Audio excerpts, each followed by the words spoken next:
And it's the start of this feature race in the Porsche Esports Supercup. What a launch from Jeremy Bootloop in second place then. Is going to be challenging Sebastian Job down into the Andretti hairpin for the first time.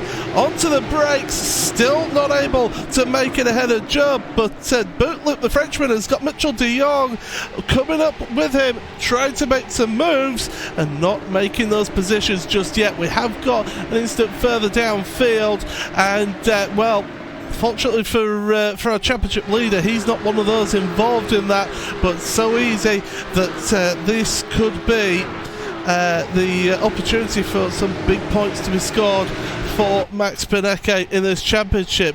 Job trying to go a little bit defensive there up the hill in towards the left-hander. Don't know why he felt the need to do that, but we're heading up towards the corkscrew for the first time in this feature race. Onto the brakes, left, and then right, and around goes Graham Carroll. Carroll's around at the corkscrew. Will everyone avoid him? It does look like they do. Oh, driver caught up with a slowdown penalty. It's championship leader Joshua Rogers. He's dropping back down to 22nd in this race. Absolute nightmare. Not what he wanted to happen. But look at the queue of cars in front of him going into the hairpin. That is incredible to see. But this is... well, it's going to be a really tough task now for Joshua to make his way forward. He's in 20th place as he goes across the line.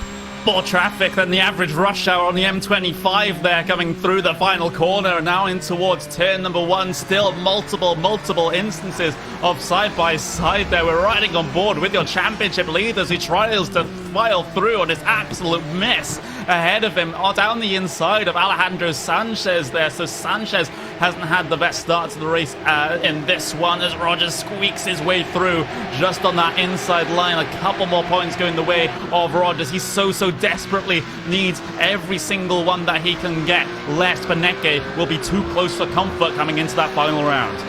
He was saying on social media that he was feeling good going into this round with Joshua Rogers, the Australian, but right now he's under the cosh. He's got the pressure on him, and this is where championships can be won or lost. Looking forward in your field though, Sebastian Job has got a 6/10 of a second lead. The Englishman ahead of the Frenchman Jeremy Bootloop, with the American Mitchell de Jong in third place, but Benecke right behind de Jong is putting the pressure on. Sebastian Job's feeling the need to try and break the draft here in these early portions of the race. Of course, half an hour race here for these drivers, so they're going to be going in to the sunset of the day here, and these drivers pushing on throughout this race as we look back at some of the action here. But Max Benecke, fourth place. He'll be wanted desperately, Connery, to get ahead of Mitchell de Jong, because de Jong is, of course, a championship rival.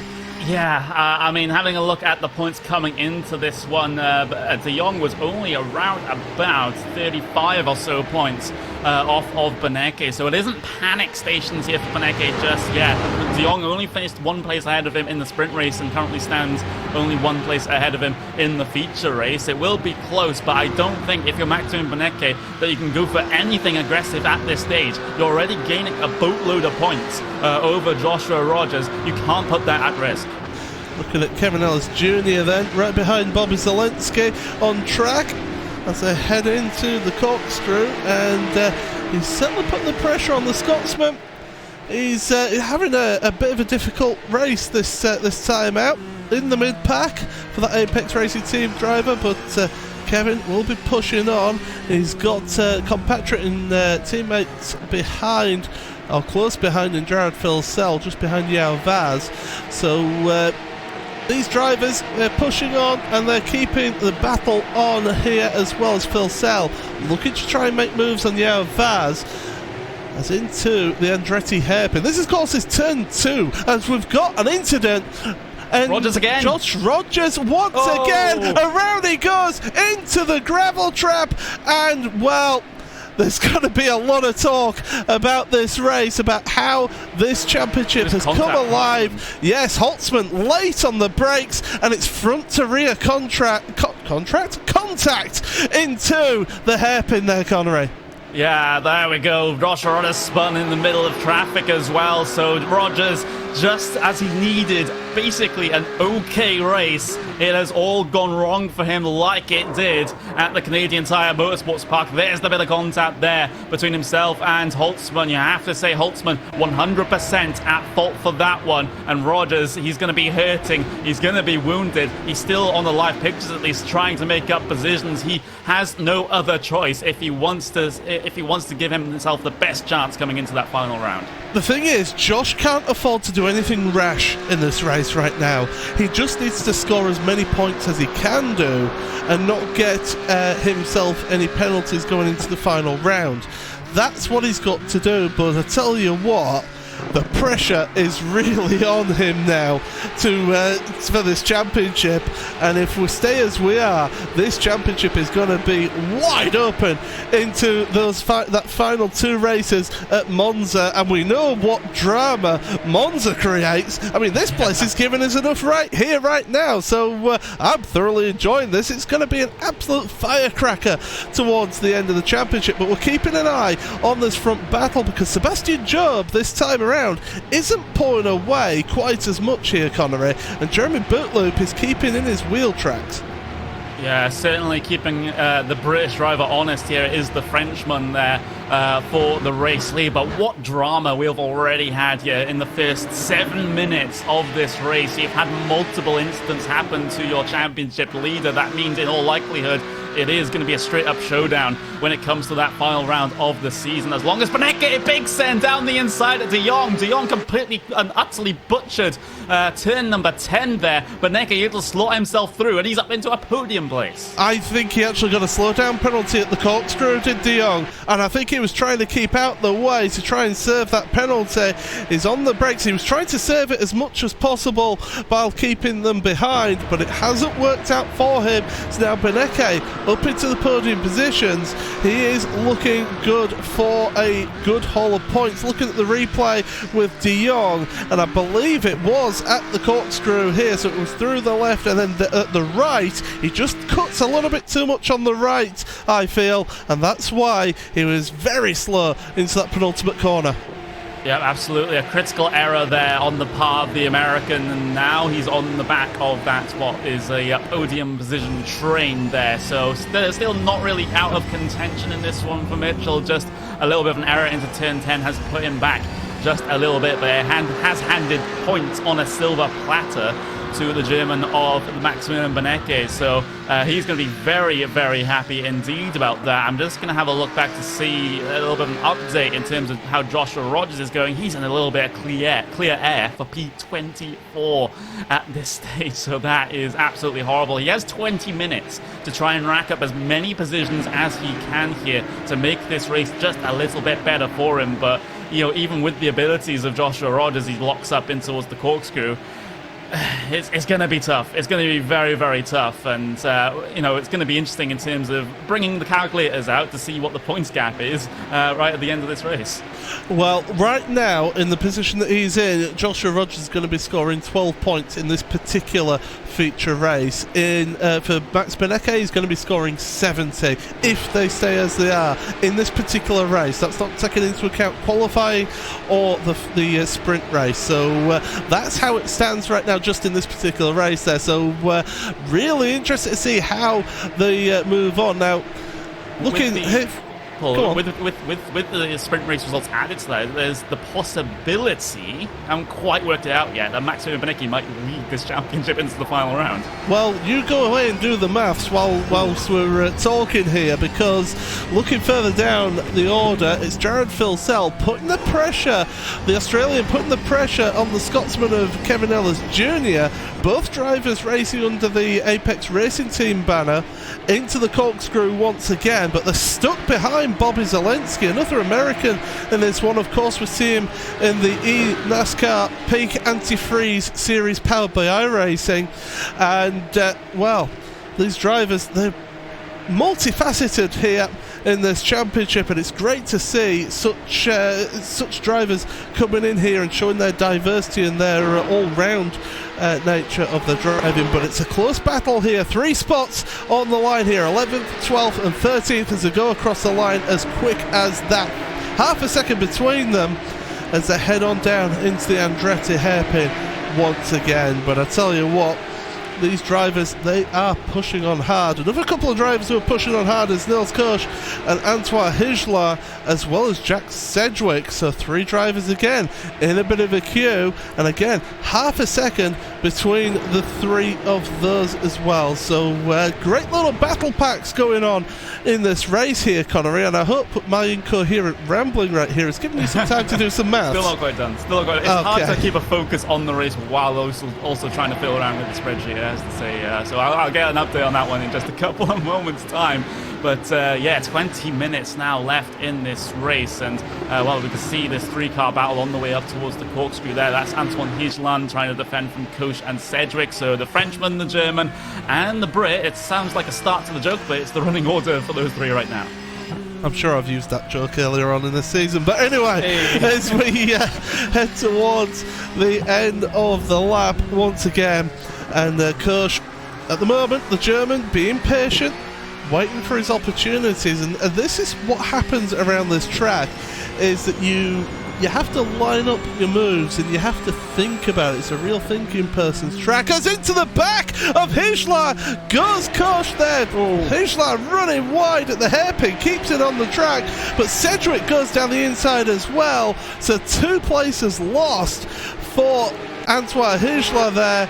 Koch, I think it was just the slightest of contact, but that's what happens when you're hard on the brakes there. The back end goes light, and just the smallest of contact right there unsettles the rear of the car, pushes him into the hairpin. Great car control to not completely spin it out there, Antoine, but it does lose him a couple of positions as we'll look on board for the second replay. And you see the moment where he gets that little tap and almost gets sent around, but great reactions from the Frenchman to be able to keep it in 9th place. But I'm sure that they'll be not too happy about that in the Apex Racing Team camp, and they'll be asking the stewards to look at that afterwards.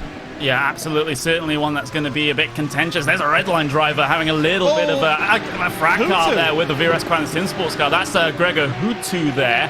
That was having a bit of a fight, I believe, with the Pasalis Jurges in towards that particular section. And now Hutu, you can see look, on replay, a little bit of punt towards the inside of Jurges there. Another little shove in reply from Jurges off the corner. And now Hutu's going to lose a good couple of spots as a result.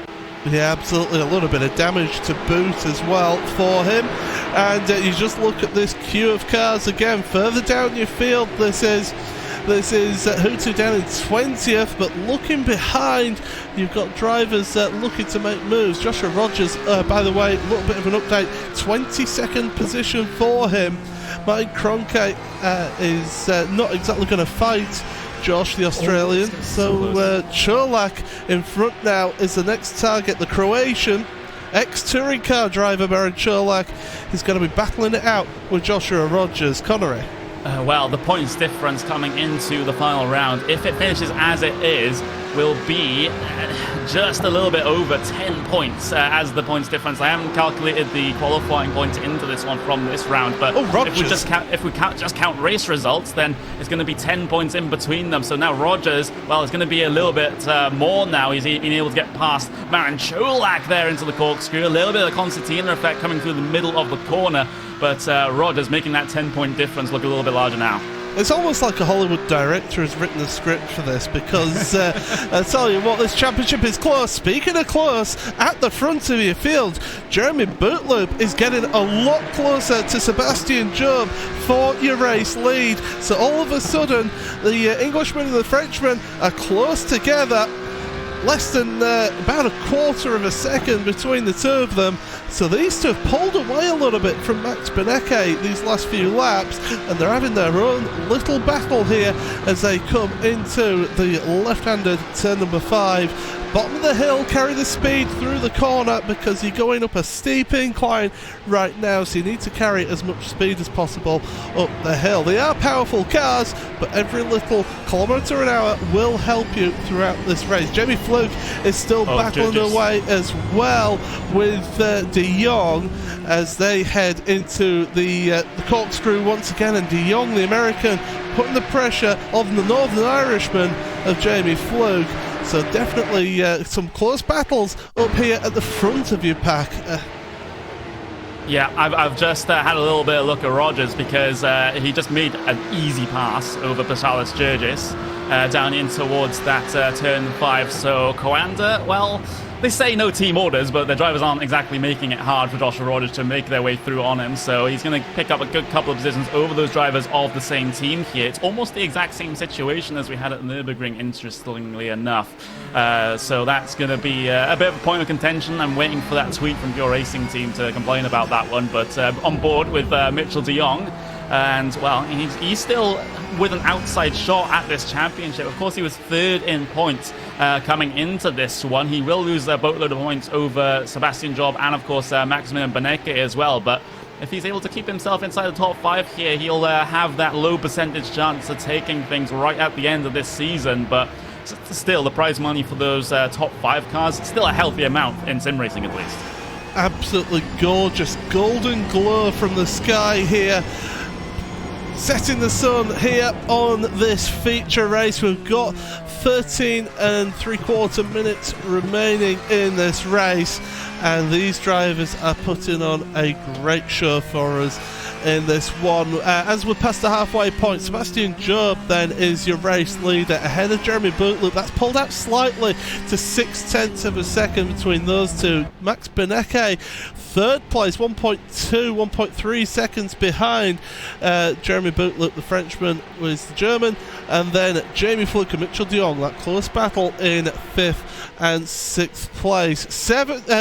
4th and 5th place, should I say. 6th place is Tommy Erstgaard down there. He's a little bit out on his own, really. 1.3 behind, but 4 seconds ahead of the battle for 7th. Niels Koch ahead of Jack Sedgwick, with Antoine Hijlar not that far behind in 9th, and David Williams 10th. Jared Filsell and Kevin Ellis Jr.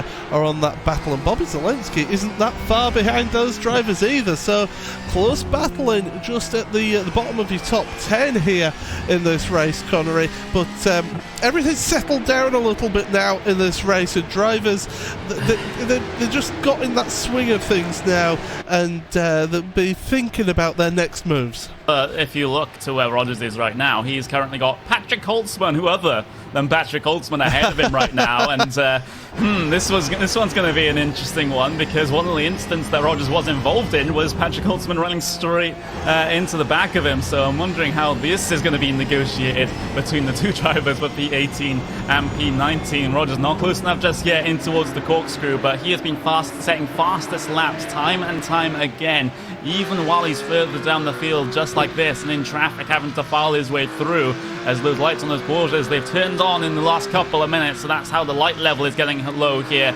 at the Welltec Raceway Laguna Seca. Good run from Rogers though through turn 10. Can't set anything up for turn 11 though, but this is one of the big overtaking opportunities then, out of turn 11 and then down in towards technically turn 2. Thank you, American corner naming systems. But Rogers then, does he go for a move? It is a defensive line being taken by the German. Rogers, big wide line into the corner, can carry a lot more mid-corner speed, but Holtzman very well done in parking that car on the apex and denying Rogers the run.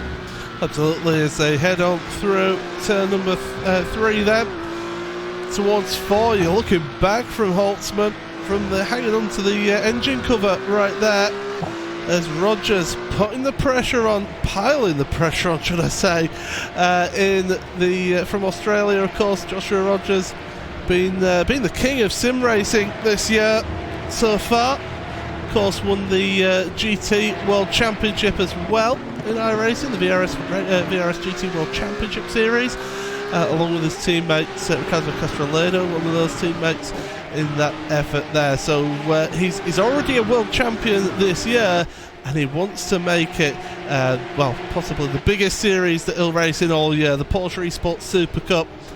down into the right-hander at the penultimate corner, goes in. But we'll look forward at the battle, because there's been a bit of action between Sedgwick and Niels Kirsch once again, and that was into the corkscrew. They were pretty close together, and they were pushing hard, almost swapping positions there, but those two, they're not giving up this battle further down in your top 10, because 7th through to 12th place all together in a line.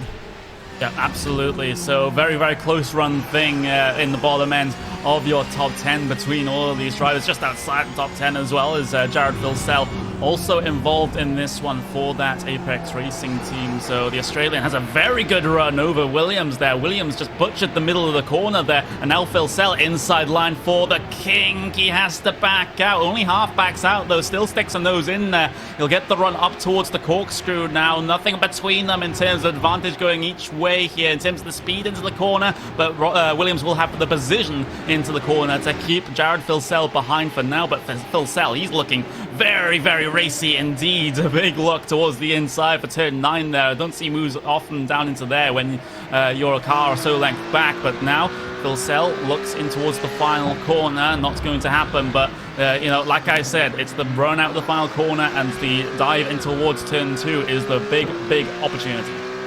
Yeah, absolutely. As they head on across the line, they have lost a little bit of ground on the cars ahead of them, so they need to be careful not to battle too hard, does Williams and Vilsell, as they head into the Andretti hairpin once again. And these two still carrying on that battle. There's not going to be any change of position just in the immediate future of that battle, so we'll look at another one. Rogers! And Rogers! Oh, not again! What on earth is happening to him here today? This is not his day at all. We'll get a replay up on screen. And yes, Patrick Holtzman then, we'll look at it. It's down into turn 1 once again, and that's a bit more of a firm push out the way from Holtzman that time. And yeah, I think he can miss your braking once, but not twice there in towards turn number 1. But that's quite a brutal hit, shall we say? Yeah, I think there's a, you know, I don't want to poke the fire, stoke the flames, but I think there's a little bit more in that for Holtzman. You don't just go that deep on the brakes and don't really change your line straight into the back of a car ahead. I'm just going to try and confirm things looking at my own onboard view. It's like he locked up because the car was completely unstable, didn't want to turn, although by the steering inputs he didn't really even attempt to turn for the corner. So we'll have to see how that one turns out, because the stewards will have all the telemetry in the world to try and work that one out. But oh my word, this race just keeps getting more and more dramatic. And this is why having stewards' decisions after the race, as Alejandro Sanchez is on pit road with heavy damage to his car, this is part of the reason why stewards' decisions are made after the event, because they get all the telemetry from all the drivers, so they get to see what their inputs were, and that's crucial in being able to make those types of decisions here in this event and in this championship. So I like to give a benefit of a doubt. And I like to say that, you know, maybe it was just he missed his braking because he was so close to Josh. So I will leave it at that with that particular instant, but it doesn't look good. Back. Yeah, he's too far back though. I can understand if he was like literally right on his back bumper coming into the braking zone and he wasn't able to see his braking marker, for example. You know, that would be an understandable situation for me. But when he's that far back and he's going that late on the brakes and not even attempting from the body language of his car to look for the inside line into the Mario Andretti hairpin, I think that's a little bit more. And I wouldn't be surprised if the stewards actually apply a severe penalty to him for that, and especially considering they've already had history in the opening couple of laps of this race. Right, well, there's 6 minutes remaining in this race then, and we'll get back to the action, because there's still plenty of it. There's a race going on still here in this WeatherTech Raceway Laguna Seca round of the Porsche Esports Supercup. Of course, the penultimate round of the Porsche Esports Supercup, and still we've got close action for 7th place. Jack Sedgwick is still all over the engine of the number 33 of Niels Kirsch. The German and the Brit battling it out for 7th place. They've been able to gap out Antoine Hichlan just a little bit in this battle, so they've been able to get away. Koch runs wide through the kink. That's going to allow Cedric the opportunity to look at the inside, but then firmly closes the door, does Koch. That was a real firm no thank you, sunshine, you're not getting through, as they go through the corkscrew once again. But this brings Hichler, Williams, Filsell, Kevin Ellis Jr. all back into this battle. Yeah, absolutely. So things starting to heat up once again here for the final 5 minutes of this race, especially for those positions just inside of that top 10. Niels Kush still trying to hold on. There's a little bit side by side for the back though. That's Javil Sell trying to follow his way through on David Williams. He has the speed down the pit straight. He has the outside line, for the Andretti hairpin though. So David Williams can fight back here right on the inside of that corner. Clips both apexes perfectly, powers off. He's able to recover the position. Absolutely. So Williams, he's great in traffic, he really is. I'm sure he would like a bit more practice at the front of the field in these World Championship events, but he's shown that he's been great in traffic throughout this season, and he's been pushing on. But that's just gapped those front three and those back three, separated them out a little bit. That little bit of action between Filsell and Williams, but still with time running out. News. Patrick Holt's been disqualified from the race. Wow. Moved from the server. That's not an instant point limit. That is an admin disqualification. Wow. Okay. So immediate action taken then by the admins. So we have to put this in context, because usually we see penalties handed out post-race. We've never seen, at least in the Porsche Esports Super Cup, maybe Will can chime in with the history of sim racing here on iRacing, but we've never seen, at least in an iRacing World Championship race, someone disqualified. Oh, there's an instant further down, by the way, and it's Martin Kroenke. Oh, Marcus Jensen's got involved in this one as well, further down in your field. It's at the corkscrew. Big instant for Martin, and it's just not been his season as this, as we take a look at the replay then. So he goes and throws it down the inside, locks the back end up, clips one driver, and then gets helped over the bonnet there of another one. And Marcus Jensen, really the innocent party in all of that.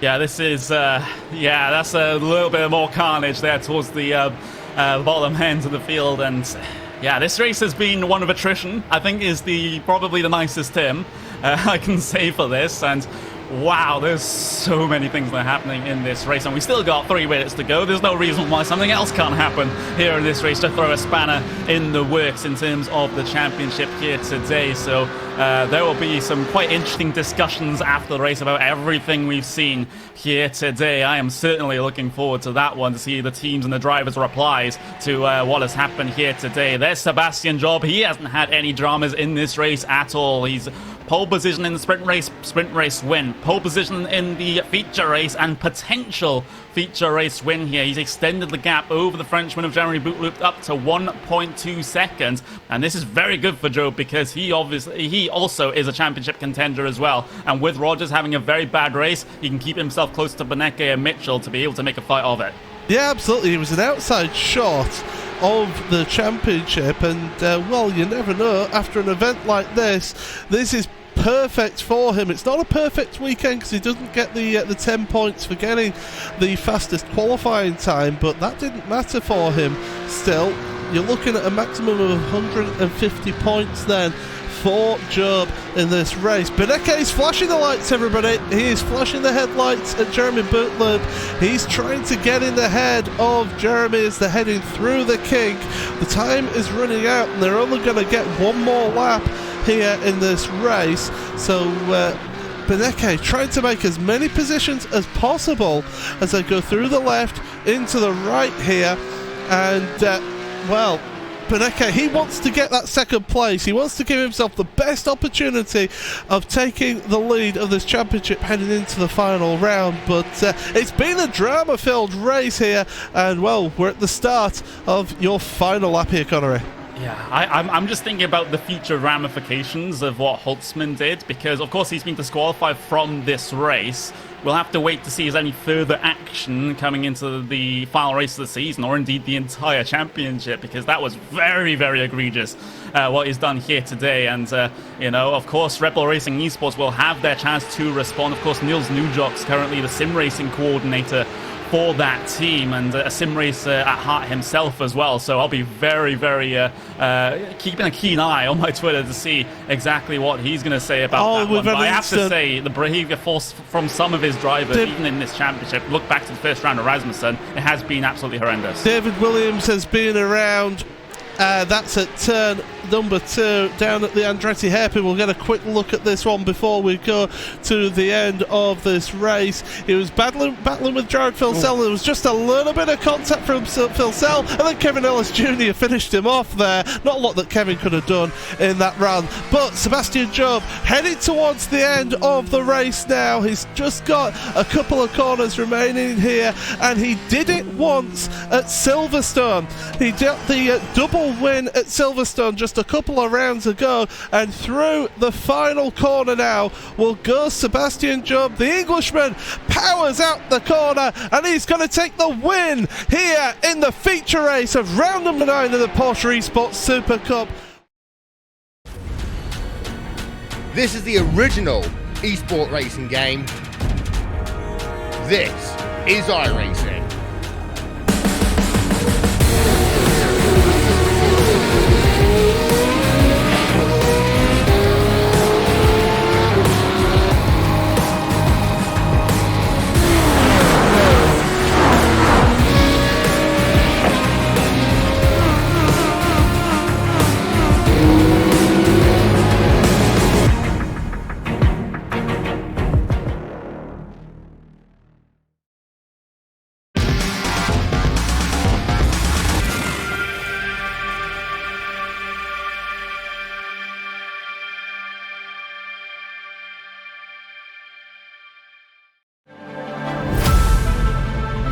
We've got 40 of the best sim racers in the world competing here in the Porsche Esports Super Cup.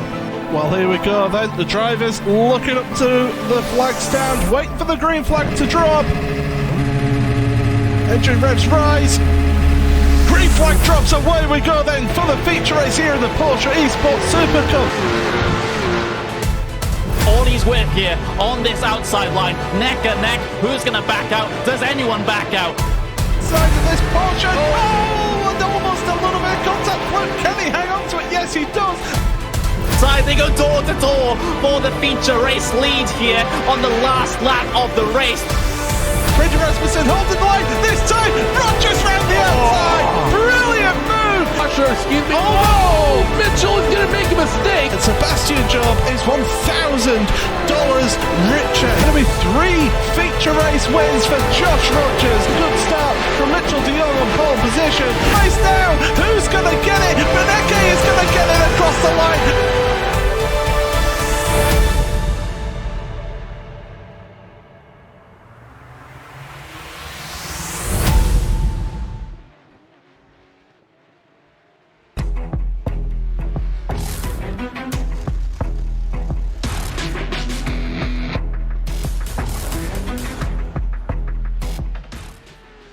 Four drivers, 1 race meeting, 1 driver looking to get their share of $100,000. We've had 9 rounds of the Porsche Esports Super Cup so far, and it all comes down to this. So welcome to the Autodromo Nazionale Monza. Welcome to Italy, and welcome to round 10, the season finale of the 2019 Porsche Esports Super Cup. Joshua Rogers, Max Beneke, Mitchell de Jong, and Sebastian Job.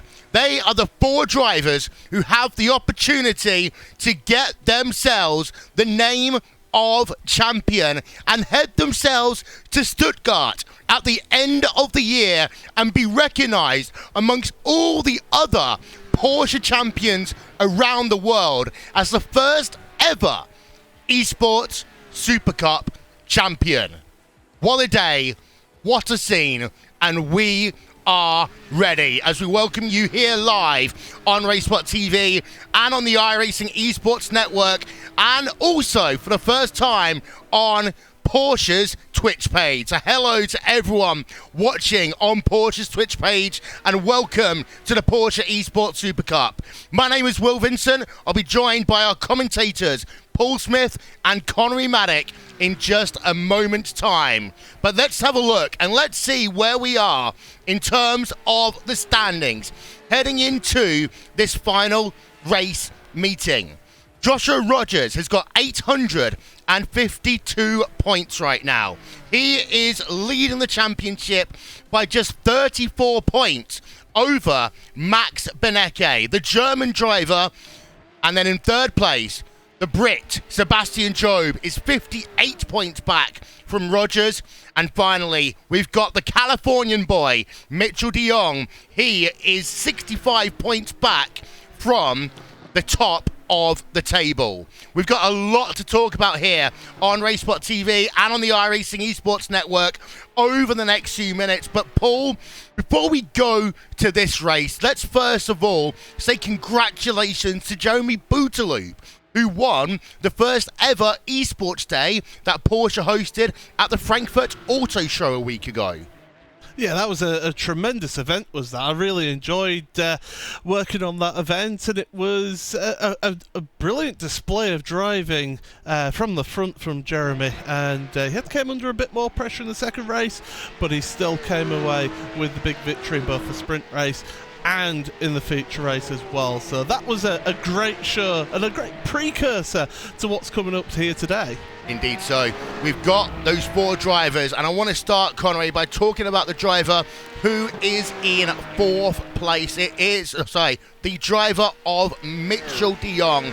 He is the driver from California, driving in the number 24 car, and he has had an absolutely fantastic season, but he's been outshined a little bit in this second half. Yeah, he had a very, very strong start to the season indeed, but fortunately in this back end of the season he has fallen by the wayside a little bit. He started off strong in the first round of the season, second place in the sprint race, second place in the feature as well.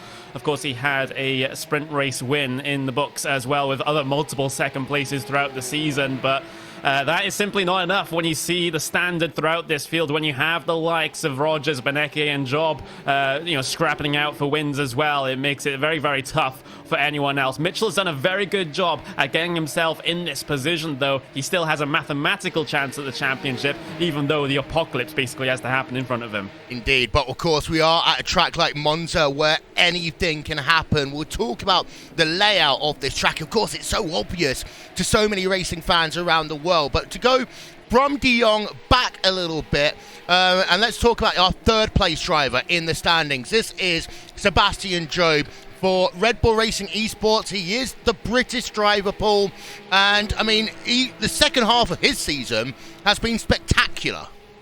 It certainly has. I mean, you look at it at Silverstone and at Laguna Seca, he got two feature race and sprint race double victories in those two events. So great driving and great second half to the season for him. And he's not been outside of the top 10 in any of the races, apart from the last time was back at Montreal. Canadian Tire Motorsport, I do apologise. But yeah, definitely, he's had that second half of the year, I've seen a real resurgence in Sebastian Job and see him work his way through and put himself in a position where he can still win this championship. It's still a bit of a tall order for him, but he has got the ability and he has got the form going into this week. He has. Second place in the championship right now is Max Benecke, and well, Connery, he was one of the luckiest drivers of the entire series last time out when we were at WeatherTech Raceway Laguna Seca. Benecke, he stayed in the championship hunt all season long. He needs things to go his way, but luck seems now to be on his side. Yeah, it certainly seems to be the case. You know, this is sort of the mirror, I suppose, of Mitchell de Jong. Sebastian Job had a pretty lackluster first half of the season, but over the past couple of races, he has really started to find his footing. 2 sprint race wins, 2 feature race wins in the last 4 events here in the Porsche Esports Super Cup. He is having a very, very strong finish to the season, but the matter is it going to be enough?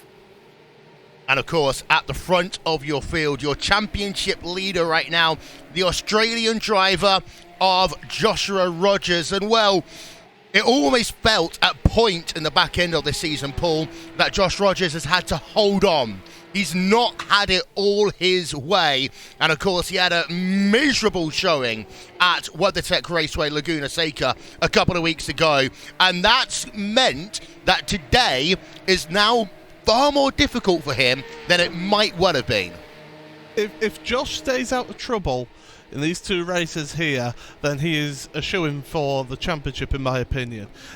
He had those couple of spells in the middle of the season, once at Mossport, and then following that up at Watkins Glen as well, where he had troublesome races in those 2 events. And then, as you mentioned, Laguna Seca. So North America hasn't been too kind to Josh, but he still shows unenviable pace in this car. He's qualified fastest 7 out of the 9 qualifying sessions that we've had here. He has got unbelievable 1-lap pace in this car, but he backs it up with 3 race wins throughout this series. So he is quite obviously the favourite, but it's not as strong a position as he would have liked to have had going into Laguna Seca last time out. Yeah, we are looking on board with Joshua Rogers right now, and there's confirmation of the top 4 heading into today's event. Joshua Rogers, if he wins both the races, of course, we'll talk about this in a moment, he will provisionally be known as champion. And Paul, we say provisionally, and this is one of the things that I think Porsche have been really on top of this year. They want to make sure all of the telemetry data that the drivers have to submit after the races is up to scratch. There's not any, silly business going on. But also, for this final race, they want to make sure it's clean, fair racing. And although there are a number of big teams here, Porsche wants it to be a driver's championship. Yeah, and that's exactly why you don't see any teams' standings in this championship. It is purely a driver's championship, and that's what I really like about this. Okay, we have seen in past races teams working together. However, at the end of the day, it is down to the individual to pull out those results and to win. And as you mentioned, post-race scrutineering is a big thing in this series. Not only the scrutineering, but also the stewarding decisions as well. So hopefully it doesn't come to that, and hopefully we do get the champion across the line here. But we have seen things changed in the past, not just in esports side of things, but also at the track, where the championships are changed because of post-race rulings. Yeah, indeed. We've got about a minute to go before we head ourselves to qualifying for this, the final round of the championship. And let's quickly then run you through our current track conditions. It's 26 degrees Celsius in the air. That means it's 39 degrees Celsius on track. It is very hot and slippy here today, and I'm sure that Paul and Connor will be talking about that one throughout qualifying and the racing. Expect to see drivers locking up here, and let's also maybe see them pushing wide down at the 2 Lesmos. It's partially cloudy, 50% relative humidity in the air, and wind speeds are around 10 kilometers an hour right now. 3 chicanes, of course, at this Monza racetrack. You've got the 2 Lesmos, Curva Grande, and the famous Parabolica that one driver will exit to win $1,000, of course, for winning the feature race. And who knows, that might well be the same driver as who wins the championship as well. It's time for qualifying for the Porsche Esports Super Cup season finale from Monza. Paul, Connery, over to you. Thank you very much, Will, then. And we are here for the final time this season. Qualifying, one of the most important qualifying sessions here, because it's going to be a tricky one, this, Connery, of course, with the inverted top 8. You maybe want to get the fastest time so that you're in the draft for the race, But at the same point, you don't want to be getting too far down the field and getting involved in some shenanigans down at the Rettifilo at the start of the race. Yeah, and that exact reason, the huge draft prevalence we have here at Monza, is the reason why I think this is going to be one of the more strategic races that we'll see this season. You can see drivers exiting the pit lane then. Of course, we are riding on board with one of your championship contenders. That is Mitchell de Jong. So outlap, get those tyres up to temperature or get them to the correct pressures as well before you get yourself on towards the start of one of your 2 flying laps that you're able to do here in qualifying. Of course, we alluded to it a little bit earlier on. If you're new to the Porsche Esports Supercup here, you're just tuning in for the grand final, well, we'll have a reverse grid for the first race. So that is reversed top 8 drivers in qualifying. They get swapped around, but we will also be having points for the qualifying as well for the top 5 drivers to maybe prevent a little bit of sandbagging. Absolutely. Now, this is one driver I've been really impressed with through the second half of the series. Alejandro Sanchez for MSI. He's the Spanish driver who drives at the MSI Esports team. Of course, no team championship in here, and in fact, he's the only driver from that particular outfit. But he has really shown great pace as Alejandro in this second half of the championship. He really seems to have got his head in gear and in sync with how this car drives here, Connery. Yeah, he really has, and well, there's a lot of exciting talent coming out of Spain here on the sim racing side of things. We haven't got to see it much here in the Porsche Esports Super Cup. Alejandro Sanchez trying to prove me wrong in that respect, but I would love to see more Spanish drivers in this series because that region of the world seems to have a lot of talent that can get behind the wheel of these Porsche 911 Cup cars. But Alejandro Sanchez in towards the parabolica he goes, taking that very, very big wide line. He wants all the top speed possible here, coming down the pit straight to start his flying lap. Here he goes.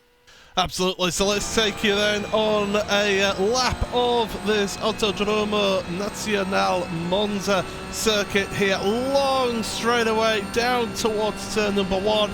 Very easy to lock up a brake into the Rettifilo then. And you can see how the wheel is just moving about. I was having to correct the car under braking, get the exit out of that corner now to carry the speed through Curva Grande. Now this fast, high speed, flat out corner in pretty much any car here through this right-hander, then get it up to the right-hand side.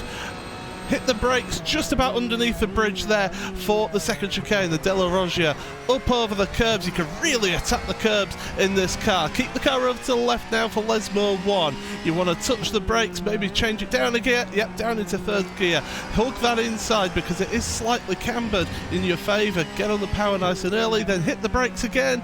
Up over the curb for Lesmo 2. You can use that curb on the outside. Now, down the straight, we're going to be heading towards the Ascari chicane, and Alejandro really is seeming like a good solid lap so far here. We're going to be braking just under the bridge there into the Ascari. This is going to be one of the main overtaking spots of this race here, as Jack Sedgwick just put in provisionally the fastest time qualifying right out up over the runoff there of the Ascari chicane. Get the car over to the left hand side of the track because you've got the parabolica, the world famous parabolica. Hit the brakes, there's a bit of tarmac as a brake marker there on the left. Get that car in nice and tight on the apex there. Let the car just naturally use the power, drift out that little bit as across the line. Rogers goes quickest on qualifying, as across the line now goes Sanchez, 149.6. So that puts him in second place there, Connie. A really good lap there from him.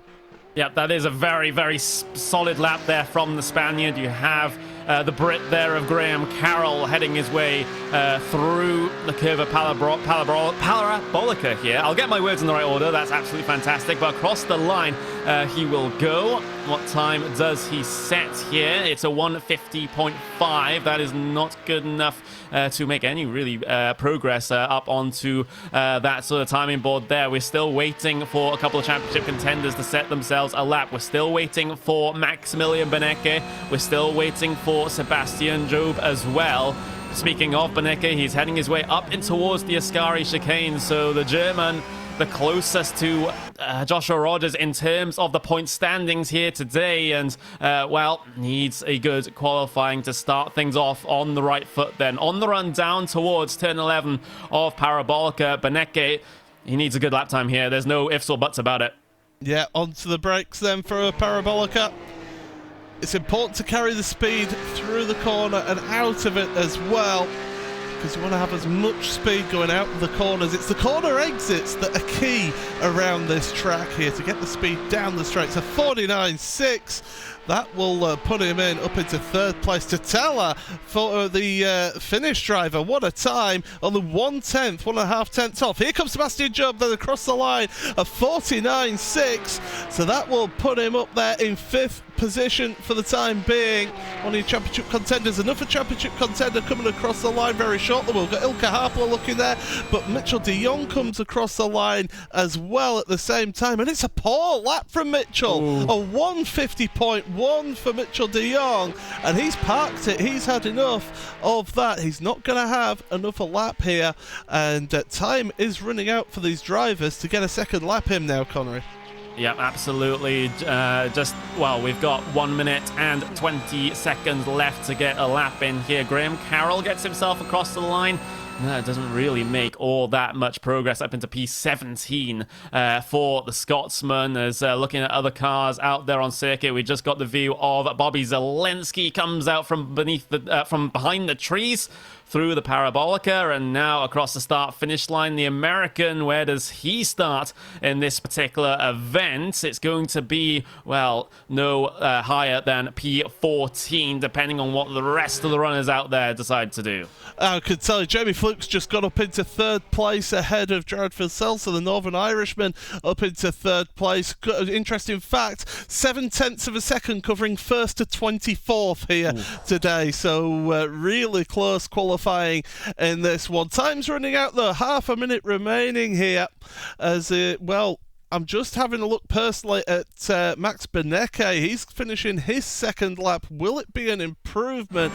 No, it won't. So he's not improved his time. Tuas Tahalas, though, what a lap time from him, a 49.520. That puts him within 1/10 of a second of your pole sitter Josh Rogers. But surprise, surprise, Josh Rogers at the top of the standings, and time is going to run out here. So that's going to be the end of your qualifying session. Josh Rogers is the fastest, but here will come your grid then, of course, inverted grid in this race. So it means that Gregor Hutu is starting on pole position ahead of Max Beneke. Championship contender Sebastian Job just behind him on row 2 with Jared Filsell. Jamie Fluke and Tuas Tatala in 5th and 6th with Alejandro Sanchez and Josh Rogers rounding out your top 8. Then Niels Koch and Jeremy Bootloop round is row number 5 with Martin Kronkate, Jack Sedgwick row 6, Tommy Osgard, Kazuki Mishima, Bobby Zelensky and David Williams rounded out down to 16th place. Then Marcus Jensen, Graham Carroll, Alexander Thebe, Kevin Ellis Jr. down to 20th with Pachelis Georgis, Ilka Harpler, Antoine Hijler, Mitchell de Jong 24th with Dion Verges, and Ricardo Castroleda did not set a lap time in that race. But look at that though, 2 championship contenders, 2nd and 3rd on the grid, Max Beneke, Sebastian Job. Very, very quickly, Connery, this first sprint race, what we're going to see. Well, it's a short run to that first chicane, isn't it? And of course, standing starts here in the Porsche Esports Supercup. So, the first turn here at Monza is no stranger to incidents. And with how some of these drivers might be desperate to gain points at the end of the season, there, I think it's just going to be a matter of attrition when it comes to the first lap. So here we go then, the final few drivers heading to the grid for the start of this race. From Monza, of course, it is round number 10 of the Porsche Esports Super Cup. It is the sprint race. Drivers now looking to the grid, looking to the gantry, waiting for the green flag. Green flag waves, away they go for the start of the sprint race of the Porsche Esports Super Cup. Great start from Gregor Hutto from the front, moves across on Beneke. Beneke and Job now neck and neck as they're headed into the Rettifilio for the first time. Hard onto the brakes, then Beneke closes up to Hutto. There's a little bit of a bump between Job and Beneke. They're still running side by side on the exit of the chicane. Hopefully everybody gets through. There has been a little bit of an incident further back, but we'll focus on this because Hutto is away ahead of Beneke, but Job, look at how close he is, headed in towards the Della Roggia for the first time now, underneath the bridge, left, up over the curbs, right up over the curbs, and at the moment Beneke's just pulled out a little bit of a gap there between him and Job. We've got side-by-side action. Totella and Sanchez heading into the Lesmo I saw in the background of the shot there. They're still side-by-side as they head on into the second Lesmo. Through the right hand of the go, carry the speed out the corner. Totella getting a little bit loose. Oh, contact boot loop into the wall. Hopefully everybody points it. Oh, there's a big incident. Niels Koch was involved in that one. Huge accident, and it's taken out almost half the field as this one. This is absolutely crazy, and well, unfortunately for a lot of those drivers getting caught up in something that wasn't their incident, but we're going to carry on looking at the front because it's Hutto and Beneke now headed in towards the Parabolica. Mitchell de Jong, one of those championship contenders, caught up in the action there. Yes, absolutely, he's caught up there, but look at the front there. Beneke up into the lead ahead of Gregor Hutto, and Sebastian Job now all over the back of your pole sitter for this race, as we'll look at the replay then of the move for the lead. Yeah, it was Bootloop trying to search for a line. He went for the middle, but that middle just did not work, as meanwhile we saw that pass there in towards the Parabolica. Still side by side on live pictures though. Beneke still on the defensive from Gregor Hutto in towards that Rettifilio chicane. Sebastian Job is looking particularly aggressive as well, locked onto the back of that Porsche of Hutto coming through Curva Grande. Is he going to set up for the move then in towards the Della Roggia chicane? You can see the body language. The guy wants a move around the outside. Hutto will give him the squeeze. Down into the braking zone they go. The British driver on the inside over the first apex. Oh, he gets tagged around. Sebastian Job in front of traffic, spun by the Finnish driver. Unbelievable! This is absolutely crazy that a championship contender, your third place man going into this round, has been hit and put around. They were side by side into the Della Roggia. Well, it's going to be a tricky one, is that one. I can't wait for the stewards review on that one, because that'll be a tricky one to decide. The move was on there, but we'll go back to the live pictures then. Job now down in 9th place behind Jack Sedgwick. He's got Kevin Ellis Jr. under attack behind him as well. So drivers, no, it's Captain Jamie Fluke, sorry, who's behind him there. Behind Josh Rogers, who we're on board with then. So Rogers, championship leader going into this round, up into 4th place. This is what he needs. He needs to keep out of trouble and just pick up the places from other people's errors, and that's exactly what he's doing here in this race. Around the Parabolica they go then. Jared Filsell looking at Gregor Hutto. This is the Australian versus the Finn for 2nd place. Max Beneke has checked out at the front. 1.7 seconds between the leader and 2nd place, but look at this now. Filsell, you can see him closed up to the back of the Finnish driver. Hutto moves out to the outside line. Hutto holding the inside line, hard onto the brakes again. Up over the curbs, and Hutto not giving any space, and this will allow Josh Rogers to get involved in this battle, as well as Jamie Fluke and Thomas Totella as well in this battle. So all of a sudden you've got 5 cars all battling it out, Connery, for 2nd place. Yep, you do get more points on offer here for Rogers. Outside line being taken, becomes the inside, of course, for the first apex of the Della Roggia. Filsell not really fighting that one, just letting Rogers have the corner, have the pass, have the points in the bag as well. And now Rogers can get himself his sights set on that Team Red Line car of Gregor Hutto, the Finnish driver. Of course, we have the driver from Northern Ireland there. That's Jamie Fluke. That's also in and amongst this train as well. But you said it correctly there, Paul. Maximilian Benecke has just checked out of this race. It was 1.7 seconds across the line. I feel like he's gained a little bit more time on this lap as well. He's doing all that he needs to do here. Absolutely, it's what he has to do, and of course the result from this race will be the starting grid for the second race in this event. So he's putting himself into a perfect position right now. Is Max 2.1 seconds? You can see there Rogers, we can see the top of the picture there, looking to the inside of the Parabolica, and Hutu coming under pressure now from the Australian. It's now a different Australian. It was Phil Sell before. Now it's Rogers as they come out of the Parabolica once again. Look at who gets the better run. It's pretty much even across the line here. Nobody getting a direct draft, but there is a side draft coming into effect here as well. And Rogers keeping it on the inside. Who's the last of the late breakers? It's just about Rogers there down the inside. Yep. And your championship leader is up into second place, and now it's a direct fight between him and Max Benecke in this race. But 2.4 seconds is a big gap to catch up between your leader and second.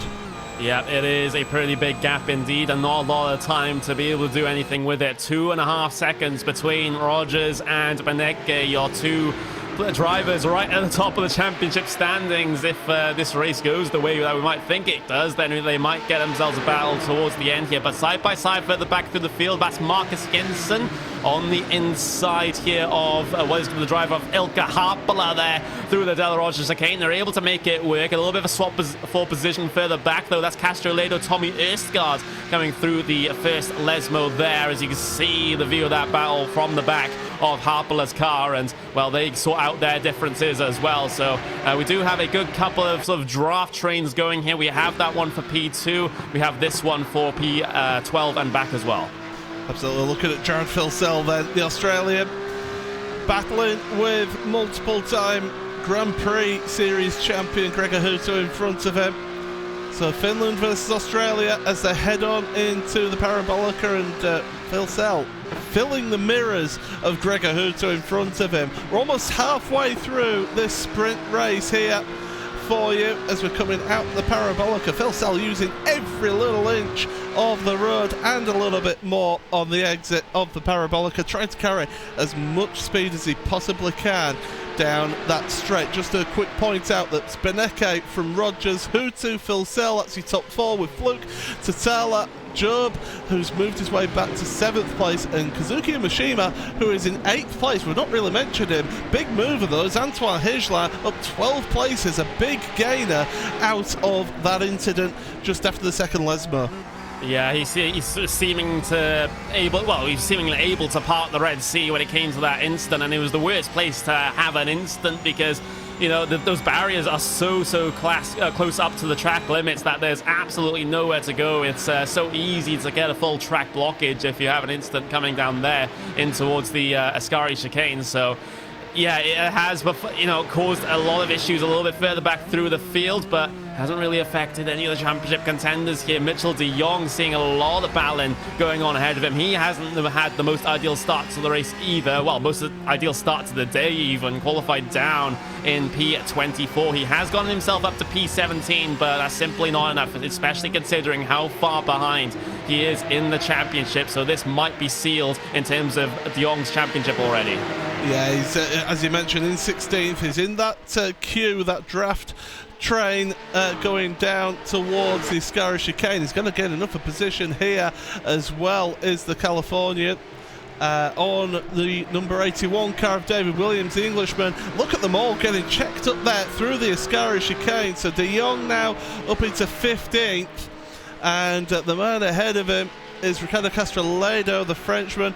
But looking further forward, here's somebody that we've not really talked about much this season, or when we have talked about him, it's always been talking about him being unlucky. Kazuki Mishima, 8th place right now, the Japanese driver. He's really putting the effort into this final race. He wants a good result here, Connery. He's really keeping inside of Job's draft as well. coming down the pit straight. That'll certainly be helping him. He's basically using Job at this point to pull him around the circuit and gap all those drivers behind him that haven't got the luxury of the draft. We're seeing a brief 3 wide there at the very back of the shot there in towards the Retafilio. That's Mitchell de Jong, Castrolado, Happala, Williams all involved in this one. And, well, they get through pretty much unscathed here in towards Curva Grande. We'll see the replay 3 wide with Happala in the middle with that Orion Race Team car. He does decide just to back out a little bit there. There's a squeeze through on the inside there for the number 24. That was Mitchell de Jong getting a couple of passes done basically in one move there. But back to the live pictures, they're still lively as ever. Yeah, absolutely. Who in front of Phil Sell. He's dropped off 2.5 seconds off of Rogers. And here's the thing that I want to point out to you, Connery. Josh Rogers is on a mission. That gap to lead now, just 1 second between Beneke and Rogers. The championship fight is being taken to the front of this sprint race. We've still got a feature race to come up after this one. This is absolutely fantastic. We've got 4 minutes, just over 4 minutes remaining in this one. But all of a sudden, Rogers, he's a man on a mission here. He wants to win this the right way, doesn't he? Yeah, he does. I mean, basically, if Beneke wins this sprint race and Rogers comes second, that basically means the points difference is the same as we had coming into qualifying, because Rogers got 10 points in qualifying, Beneke got 0. It's a 10-point difference between P1 and P2 in the sprint race. So we're basically back to even Stevens at that point coming towards the feature race. So that one is going to be a big concern of Beneke. He would have really wanted this, potential race wing to be a lot more valuable than it is right now, as we see a little bit of close action coming through the first chicane. That was Phil Sell coming under threat. Jamie Fluke trying to file his way through on Gregor Hutu, of course, a legend, an absolute legend here in sim racing by every single definition of the word, and he's still proving that he can fight amongst the best here down in towards the Della Roja. Jamie Fluke, he gets one up over on him though, as they're out of there bouncing up over the curves. And well, Hutu, he's got himself a slowdown penalty. Just as I was singing his praises about how legendary he is in sim racing, he makes a mistake that we perhaps all make coming down into there. Well, I'll tell you what, legend or not, iRacing will punish you for that. And well, we'll look on board from Sebastian Job's point of view.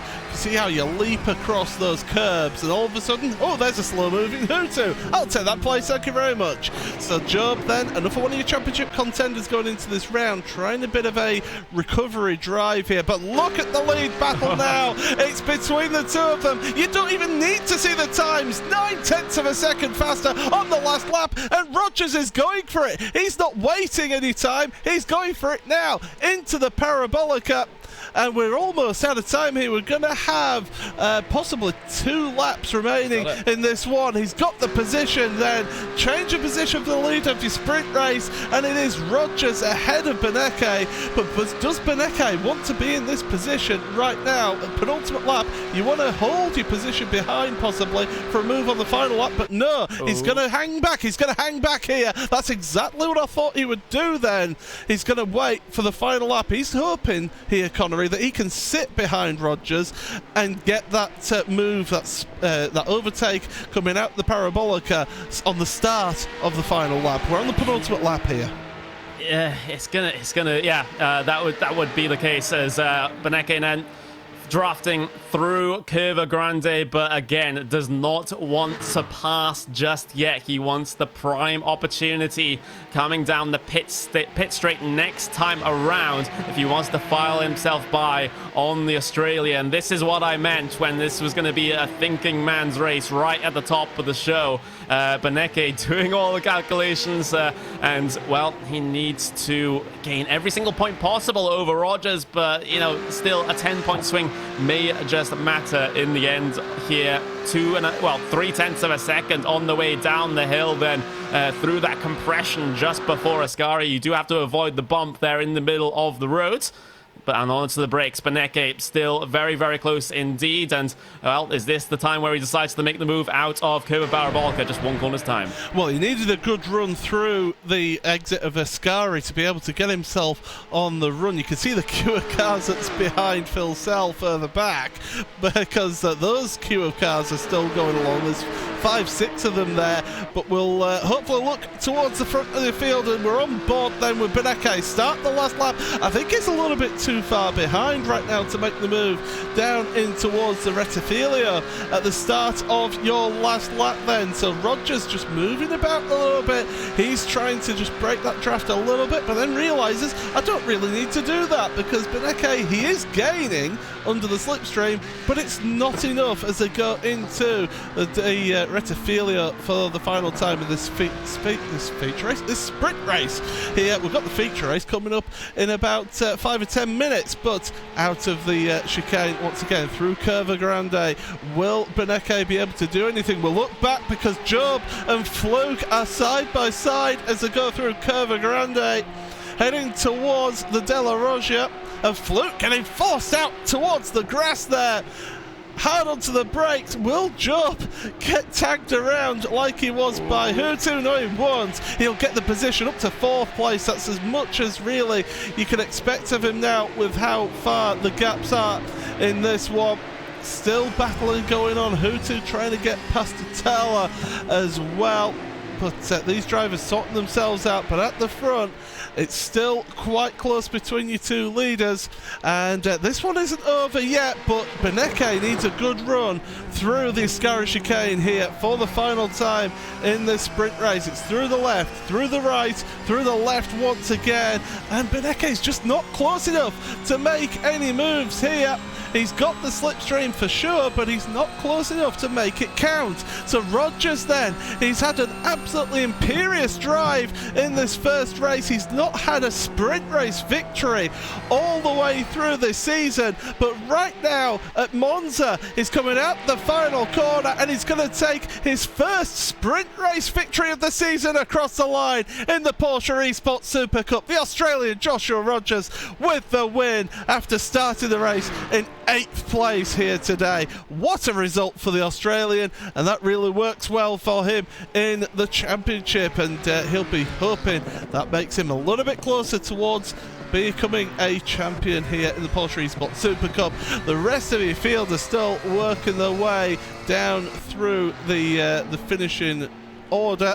One of your championship contenders, Mitchell de Jong, he made up 12 positions in the end, up to 12th place in this race, but he will be disappointed with that one. But we'll take you through the race results then. Josh Rogers, your winner by half a second ahead of Max Beneke in 2nd place.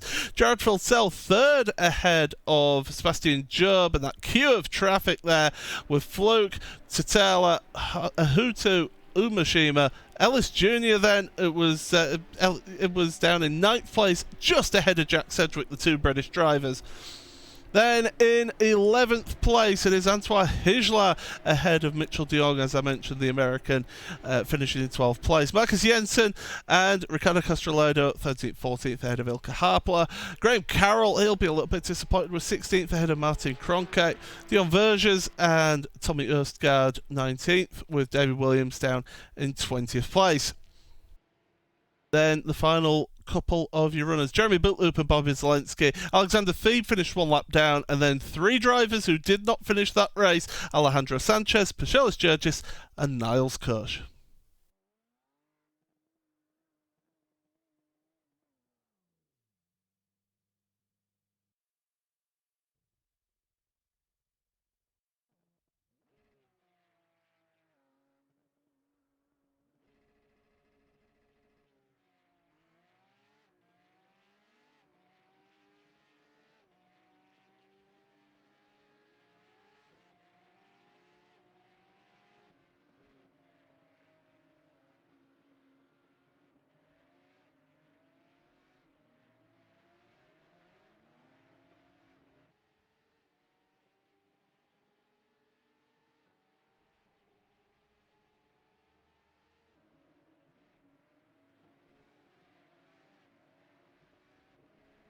Yep, big incident further back through the field. Of course, coming into the sort of first couple of laps of that race involving Jeremy Bootloop et al. But now drivers just have themselves 5 minutes here to calm themselves down, get themselves ready for that 30-minute feature race. And, well, Josh was an absolute beast in this race. He was the driver that was punished the most by the reverse grid, yet he was still able to file his way through the field. It was a 2.5 second gap between Beneke and P2 at one point in that race. He gobbled that all up, and he was able to take the checkered flag as well. That was awesome. It was. So apologies there, ladies and gentlemen, for a brief moment. We're down to 3.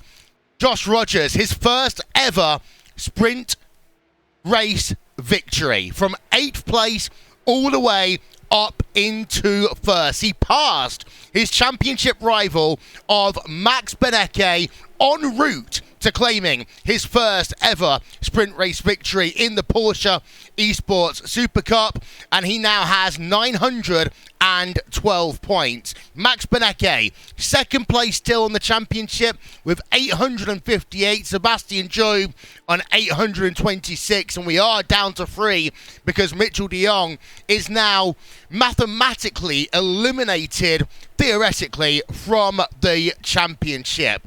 But, Paul, what a run we had those last couple of laps, especially Josh going through the field here. Yes, he can pass easily at Monza, but he worked through the field to get himself up and past Max Beneke.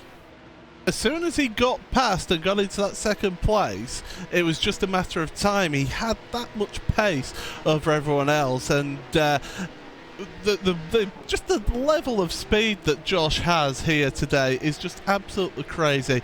It's great to see, and it's great to appreciate what a talent he is, but it's not over yet. There's still another race to go here, and anything can happen around here at Monza. I mean, we just saw what happened on at lap 1 of this event, how there was a big accident, so anything can happen and anyone could get caught up in something like that. Yeah, indeed. So your championship rivals, 1 and 2 in the championship, will be starting 1 and 2 in our feature race. Very quickly, ladies and gentlemen, Porsche would love to hear your thoughts of the 2019 Porsche Esports Supercup, and you can visit go.racebot.tv/Porsche to take part. You'll also get the chance to win exclusive Porsche design headphones worth almost €400. So go to go.racebot.tv/Porsche and give your opinion on the 2019 Porsche Esports Supercup. We're almost ready to go racing in our final race of the season. It is the 30-minute sprint race. Let's have a 30-minute feature race as we have a look at our track conditions. 101 degrees Fahrenheit, 38 degrees Celsius is our track temperature. Wind speeds of about 10 kilometers an hour right now. Humidity remains at 50%, but I'll tell you one thing, it's going to be much, much hotter on track. Let's head it back to your commentators, Paul Smith and Connery Maddock. So here we go then. One more race for 2019.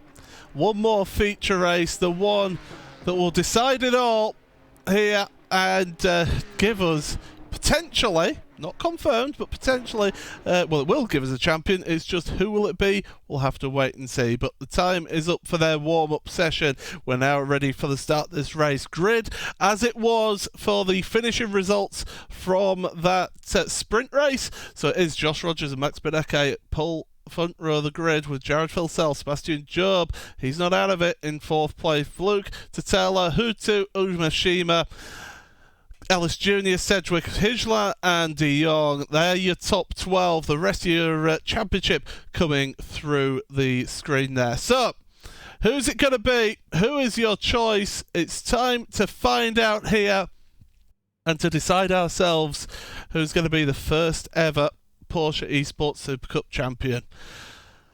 Drivers get themselves onto the grid then for the final time. And then they'll all be set there to look at the grid, look at the gantry, waiting for that green flag. Revs are rising.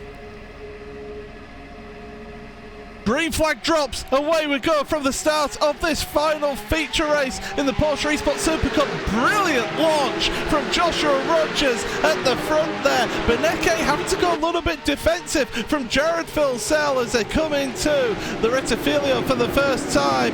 Beneke though round the inside, and Job, brilliant move to get himself past Filsell. So it's championship 1, 2 and 3, currently 1, 2 and 3 in this race as they head on through Curva Grande for the first time here in this feature race. And still, well, as Jamie Flug is putting pressure on behind Job, and also to Taylor as well. The side-by-side action going into the chicane. Umashima is one of those involved in that one. Oh, there's a little bit of contact. Sedgwick involved in that one. Still sorting themselves out and still keeping everyone on track. So that's good to see. We're looking back then from the Englishman Jack Sedgwick into Lesmo 2. Behind him is Antoine Higelin for this time being. That's all over 11th and 12th place out of the Lesmo and down into odds. The Ascara chicane for the first time. It is Rogers from Beneke. Beneke sticking with Rogers, and they're pulling out a little bit of a gap between them and Sebastian Job behind them as they're heading out the Ascara chicane for the first time. Everybody's running here so far in this race, which is great to see, because we want to see a really good fight towards the end of this championship. Just a queue of cars behind then as they look down the straight going into the Parabolica for the first time in this feature race. But right now Rogers is in the box seat here, 0.4 of a second ahead of Beneke, but those two trying to pull away from Sebastian Job. Yes, they are. So Rogers leads the first lap here of the final feature race of the season. Beneke in tow as well as these two cars try to break away at the front of the field. They haven't ditched Job just yet, but Joby makes a mistake in towards the Rettifilio. Here comes Jared Filsell, the Australian, now on the outside coming through Curva Grande then. Is he able to keep it there and keep it in contention for the Del Roger? Here comes the challenge for the race lead perhaps as well. You can see it further down the road. Beneke, he had a look there over Rogers, but he's not going to commit to any move just yet. Onto the brakes into the Del Roger then. Job still under threat, but he's able to keep it at bay as we see a big stack up coming through there. Everyone getting away cleanly as, well, the second lap here of this feature race seems to have got itself off to a very clean start as well. We have had Tommy Erstgaard go around at the back of your field, I've noticed on timing screen. By the way, timing is available on raceport.tv/timing to keep up to date with everything going on in this race. But it's that battle at the front that we're focusing on right now. And it is between Rogers and Beneke. What a duel it has been between these two in this championship. Beneke maybe not getting the race wins compared to Rogers, but he's been there, he's scoring points, and that's what he's definitely been good at doing. He's been consistent throughout this championship. Rogers, as we mentioned, 3 feature races in this championship so far compared to Beneke's 1. So you can see how the results have sort of panned out here as we look a little bit further back. Jared Filsell putting the pressure on Job, and it was looking a little bit unsettled was Job as they headed out of the Parabolica across the line once again. And Filsell in that slipstream really looking to the inside, but he's not making any moves just yet. He's staying in line here. Yeah, Job has to be a bit careful here. He does have a slight bit of damage to the bodywork on the front of his Porsche 911 Cup car, so he's going to be really hurting in terms of the extra drag on that Red Bull Racing Esports car. You can see it's front right damage there on Sebastian Job, so that's going to be hurting them, that is for certain. But now Jared Filsell will look to try to abuse that fact. Perhaps we have a little bit of fighting further back through the field, though. That's Marcus Jensen we're riding on board with now, and well, he's battling up against Graham Carroll, so it is the Dane versus the British driver then for positions just outside of your top 10. Everything seems rather calm, interestingly enough, Paul. Oh, don't say that. Well done. You've just given it the commentator's curse. Yeah. As we head out the Lesmo 2 then. Looking at Gregor Hutu, Jamie Fluke, also Thomas Tutela as well. Jared Filsell and Sebastian Job all together in a queue of cars there. All fighting for third place in this line of traffic. And it only takes one driver to make a mistake or to have to check up, and it ruins the flow of those cars in that queue. And before you know it, you get freight trained if you make a mistake and say run wide or run off track. As Kazuki Mishima now onto the back of this queue, Kevin Ellis Jr. right in front of him. Japan versus Great Britain. Although Kevin won't like me saying that, so the Scotsman in 8th place then going across the line. And these drivers, they know that they've got the time to make moves in this race. It is the feature race. Looking to the front of your field, in fact. Talk about making moves. Here's a money move, and it's Beneke down the inside. He almost outbraked himself into the Rettifilio there. But those two switching positions and compromising themselves through that chicane just allowed Sebastian Job and that queue of traffic behind to close up a little bit. Here comes Rogers, though. He's trying to make the comeback straight away through Curva Grande with the slipstream, but Beneke is going to stay in front for the time being. Paul, Beneke wants everyone to get involved, because just him finishing P1 with Rogers finishing P2, that still gives Rogers the championship here. He needs to put as many cars between himself and Rogers if he's going to keep the dream of the championship alive. It's a lot of cars, yes, but it's still simply what he needs to do. If he can come home here and say that he's won the feature race, then he's probably done all that he could do in terms of the event here today. And well, as a result of those guys going side by side, it has achieved the aim of keeping all the other drivers now locked in on the draft of your race leaders. So Beneke knows exactly what he's doing here. He's like Kimi Räikkönen. Through the Ascari chicane once again, Job, he just sees drivers in front and he wants to get a result here, because really he wants to finish off this season on a high. Of course, winning the 2 races last time out at Laguna Seca, and now he's got a sniff of a possible victory here. He's got a slipstream as we'll look further back down your order. They're almost going 3 wide down the back straight. In fact, they are going 3 wide down the back straight. Almost contact between 2 of your drivers. The 83 car of Bobby Zielinski has got heavy front end damage. That's compromising his run, as Phoebe as well trying to make the move. But we'll look to the front here, because Rogers has made it back past Beneke, and here comes Sebastian Job now getting involved in this one.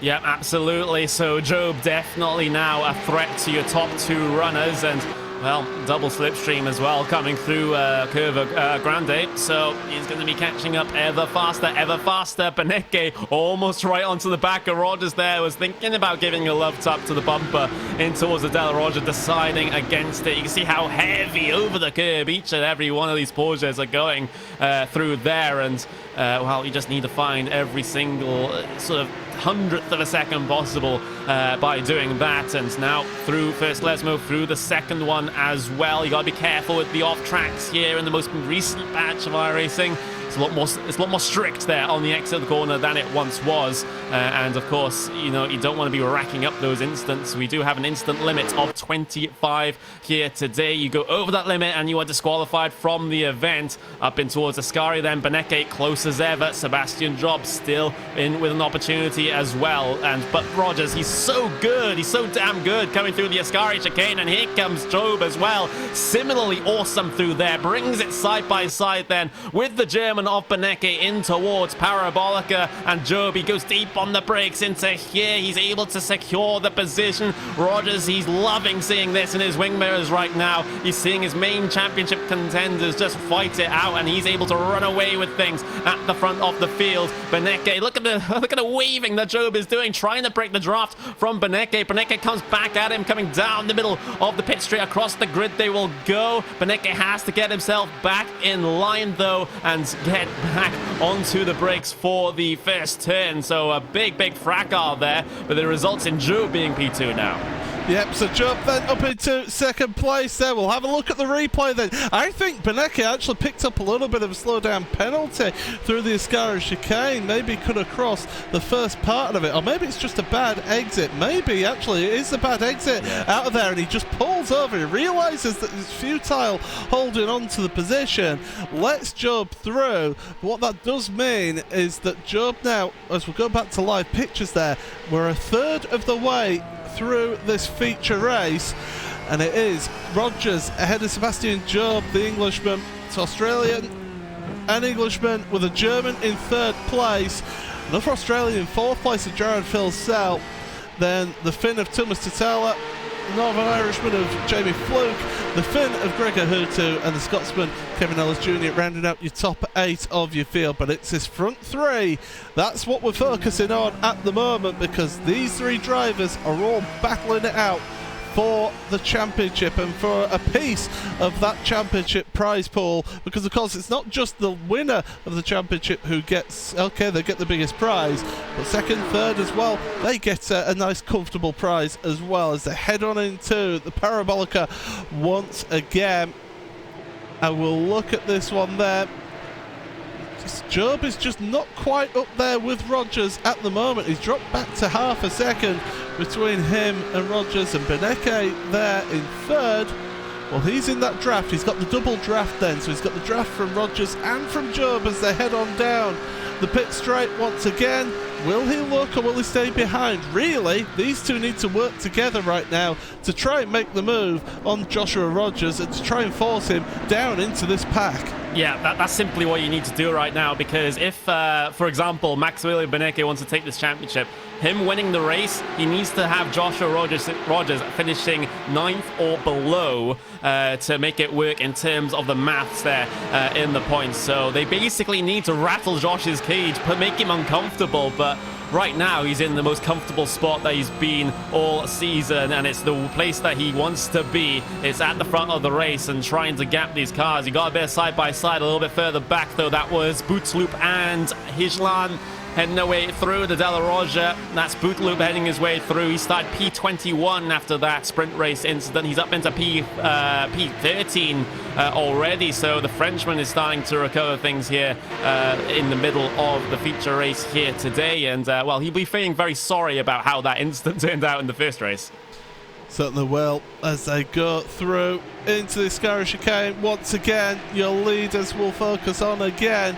And it is a queue of cars, because there's the Australian Phil Sell, and he's dragging a lot of cars along with him behind this lead trio. Of course, you can see them all there in a queue. We've got cars pulling out, just trying to see, or trying to get into people's mirrors or things like that, just trying anything they can to make a difference here. But Rogers out the front here, coming across the line once again, and he's trying to break that draft here at the front of your field. He's moving about a little bit, but has decided now to stay on the left-hand side of the pit straight. But he just seems to be so good through the Parabolica. It just seems to get such a better run than the rest of your field here, Connery, as we've still got battling between Fluke and also Gregor Hutu.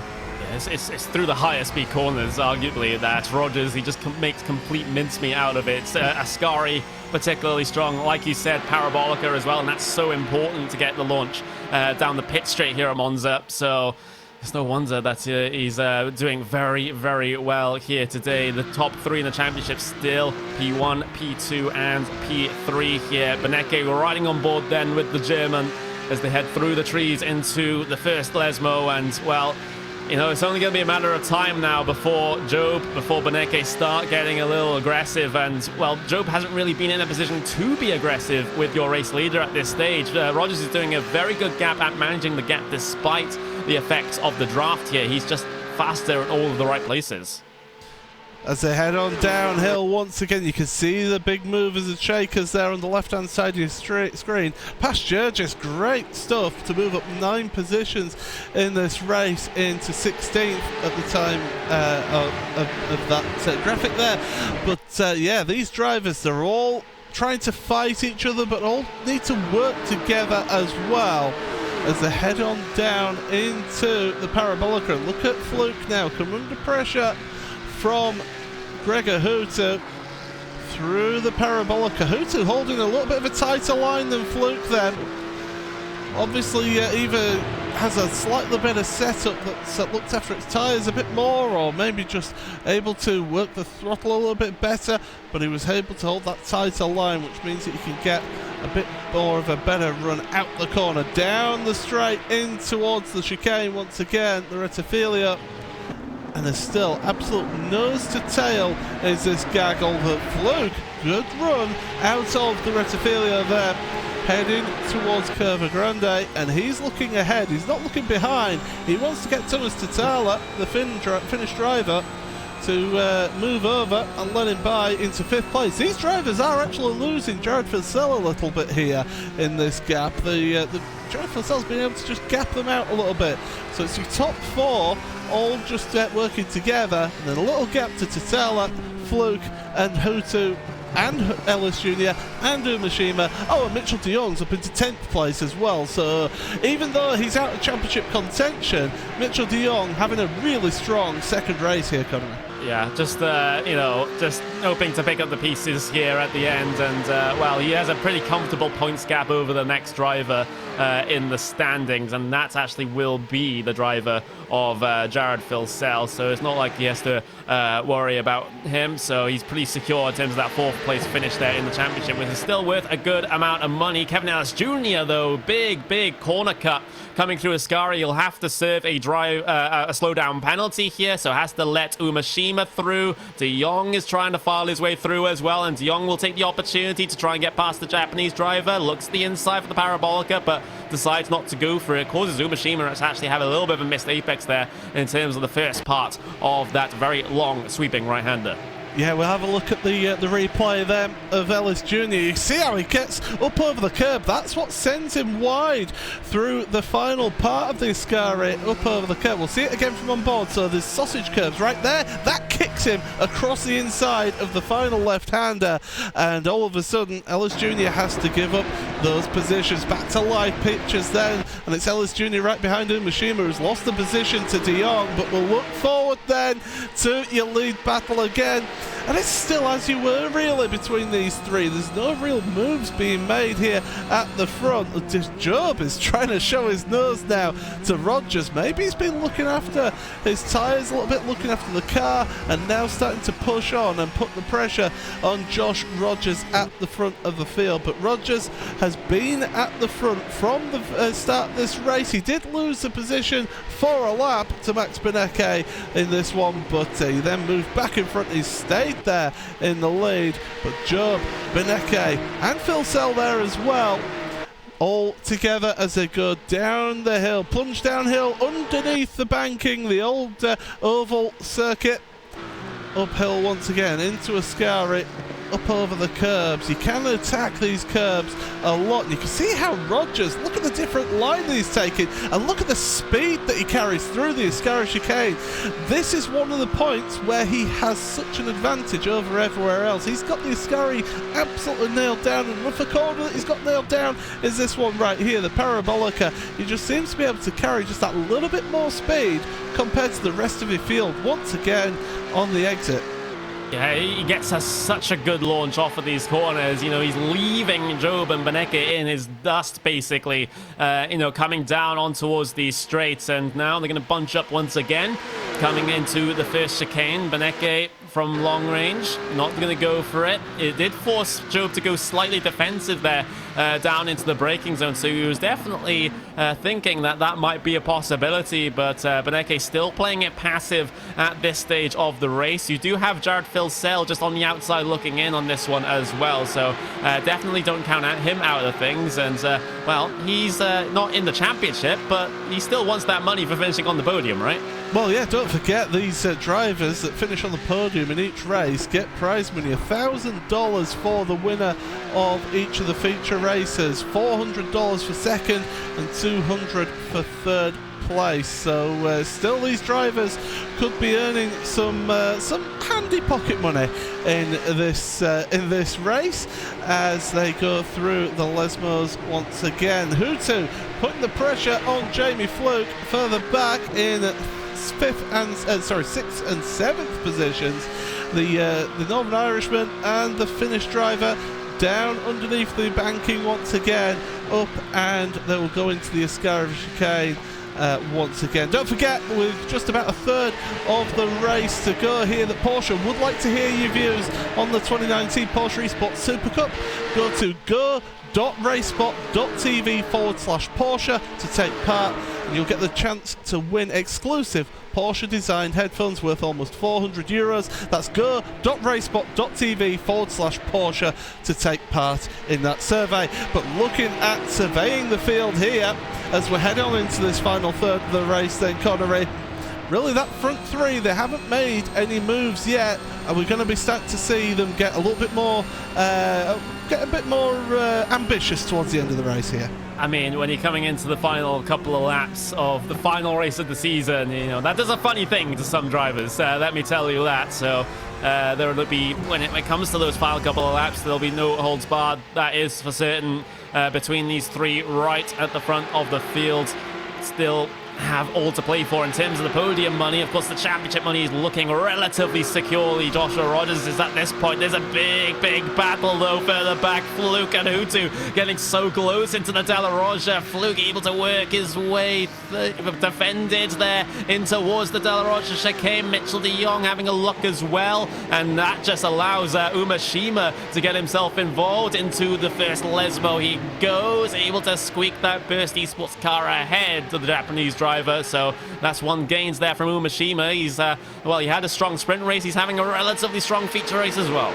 Yeah, big moment there for Jamie Fluke on the exit of the second Lesmo. You saw him just landing a bit squirrely onto the gravel, but down towards the Ascari chicane once again. De Jong losing out that position to Umashima as they come through, and here we'll get another look from on board with Jamie Fluke, so you can see how through the first Lesmo that one's fine. It's this one here that gets a little bit more uncomfortable, doesn't get his line right, runs it out wide, all of a sudden, oof, just a little twitch on the wheel. It looked more dramatic from off board, but still, it would have been a high mouth moment. De Jong making a move to the inside of Umashima then, so the American versus the Japanese driver as they go through the exit of the Parabolica. Once again, Umashima forced out wide there, and that's going to allow Kevin Ellis Jr. to make a move. But speaking of making moves, look at that race lead then. It is Job going to move to the head of the field, ahead of Joshua Rogers into the Rettifilio, and Rogers now loses that position. Has Job just looked after his car, looked after his tyres, and then decided that now is the time to pounce and to make the move. But he's 0.3 of a second ahead. But I tell you what, the gloves are going to be off here, because here now comes Beneke. Here now comes Phil Sell. Oh, there's twitch! Contact. Big moment! And contact between the two of them. Job runs wide. Rogers runs wide. Here, Beneke is through into the lead. They'll have a slowdown penalty, the pair of them. And all of a sudden, they've gone from first and second down to third and fourth here as we look at the replay then. And Job, we thought he had just enough of a gap to stay ahead going into the Della Roja, but look at the slipstream that Rogers gets, and then onto the brakes just that little bit too late, and front to rear contact bumps him off the road, and that affects both drivers then, dropping down the field. So Rogers down to fourth place, but still is in a comfortable position, but that could potentially end up being a steward's review there for Josh. Definitely, especially when it's this important in terms of the championship. As it stands though, Beneke finishing P1 and Rogers finishing P4. Rogers still takes the championship on the points. Of course, that is pending any steward's investigation after the race. So you can see Beneke now, he is all on his lonesome, apart from the company of Jared Filsell at the front of the field. Jared, he might just be sniffing basically $1,000 here if he's lucky, because, you know, when you're in this position, you don't care about anyone else's championship. He's going to go for the move down the inside, coming in towards the Rettifilio. Beneke is not going to defend it all that much. Phil Sell through to the race lead. All of a sudden, as we mentioned, the gloves were coming off, and it's picking up. Business is picking up right here at the front of your field then. So Phil Sell to the front, Beneke in second, and it wouldn't be Phil Sell's first win if he did end up finishing there, because of course he won at Watkins Glen for the Australian, so he'll want to finish the season off on a high. But Beneke, he wants to do everything he can in his power to do as well as possible to get his chance at a championship. But right now your front two are as they were across the line there, down through the Lesmos. Job is having to be a little bit defensive behind on Joshua Rogers as well. But Rogers right now, he's got a little bit of a gap behind him to Thomas Tutela, so he's quite comfortable. But Beneke, look at how close he's getting, but he's hanging back for the time being as we're into the final 5 minutes of not just this race, but the championship. This is the final feature race of this season of the Porsche Esports Super Cup. What a season it's been, drama-filled, and well, down the back straight, heading towards the Parabolica. I would not write these two off from having a real ding-dong battle here, Connery. Yeah, this would be absolutely fantastic to see. Beneke, he knows the championship is still very, very slim at this point, but you know, an extra $1,000 in the bank certainly isn't to be sniffed at. But now out of the Parabolica they go. You can see Job in the background going right towards the pit wall. Here comes the battle for the race lead. Then this is Beneke back down the inside of the Australian in towards the Retafilio, side by side down into here, just half a car length in it. But Beneke has been able to work his way by on that Apex Racing Team car, the Australian of Phil Sell. So Beneke back where he needs to be. He just needs Rogers to fall even further. Wow, that was beautiful. Beautiful shot and beautiful move from Beneke. It's what you expect down into the Retafilio. Those two leaders are still going side by side in towards the chicane at the Della Roggia, but Sebastian Job ahead of Joshua Rogers, Englishman, and the Australian, third and fourth place. Rogers still wants to finish off as well as he can do in this championship and in this race. He wants to get as good a result as he can to cement himself as a potential champion. But out of the second Lesmo, Job got a good run out of the second Lesmo there, to be fair. He's just pulled out a little bit of a gap, but the slipstream once again comes into effect down here towards the Escarra chicane, but Rogers not close enough to make a move here. 3 minutes remaining in this race, so we'll get about 2 more laps of this one here, and well, I don't want this one to end. This has been absolutely fantastic to watch. A couple of cars further down in that queue of traffic running very wide. It's Hutu and De Jong, and they're going side by side as they're heading down towards the Parabolica, both running very wide on the exit of Ascari. And Hutu, well, he realizes that isn't going to happen going into the Parabolica, but he can maybe get the run coming out the corner. De Jong up into 7th place ahead of Hutu in 8th. Yep, Hutu looking strong. Here comes the move for the race lead once again. Phil Sell drivers left-hand side coming down the pit straight. Yet another swap of position for these two, maybe. Down in towards the chicane they go. Phil Sell's gone very, very deep on the brakes. Lock up there on that front right tyre, but he's able to slip his way through regardless of that fact. So Beneke now back down to P2. These leaders have been swapping positions what seems like every single lap here. Beneke's not done. There's the opening up on the inside there of Curva Grande. It's the outside line, has to be taken into the Della Roggia. Beneke, he backs out of it though. He knows how dangerous going side by side through turn 4 and 5 is. But look at who's been brought into this battle now. Sebastian Job is here. He wants a piece of this action now. Josh Rogers must be absolutely loving this right now, because these two battle at the front has brought the rest of the field to the lead battle, and all of a sudden we have got a 10-car queue for the lead of this race here. What a fantastic demonstration of what the series is all about. Great action as always here in the Porsche Esports Super Cup. And Beneke, he's looking into the Ascari chicane. He's not giving this one up. He wants the win desperately to finish off the season on a high. Through the Ascari chicane they go for the penultimate time. They're going to have the white flag come out at the start of the next lap, and Beneke now is lining him up. He wants to get by Phil Sell. You can see him get closer, but it won't happen at this point. It's going to be on the exit of the Parabolica now. Start of your final lap of the championship. 4 drivers together here for the race lead. 3 of them championship contenders. Beneke looking to the outside early on here. He wants to make this move and try and do it around the outside into Rettifilia. Here comes Sebastian Job looking to the inside. Can he make the move? No, he won't. Beneke is up into the lead. Job is trying to get into second place. Will he make it work? Yes, he will. He forces Phil Sell wide. Here comes Rogers now, side by side with the Australian. 2 Australians side by side now for 3rd place on the podium.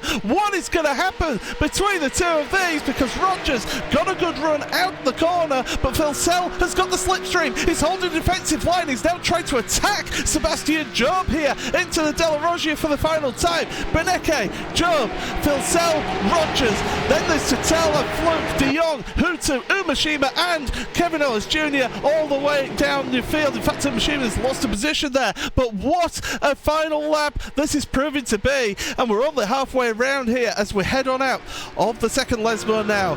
What can these drivers do? Beneke, he's got to hope and pray that he gets a brilliant run through the Ascari chicane to try and give himself as much of a gap as possible heading into the Parabolica. He needs the lap of the gods right here as they head on through the Ascari chicane, but Job is there with him. He's right on the tail of that Porsche in front of him. It's the German versus the Englishman as they're heading towards the end of this race.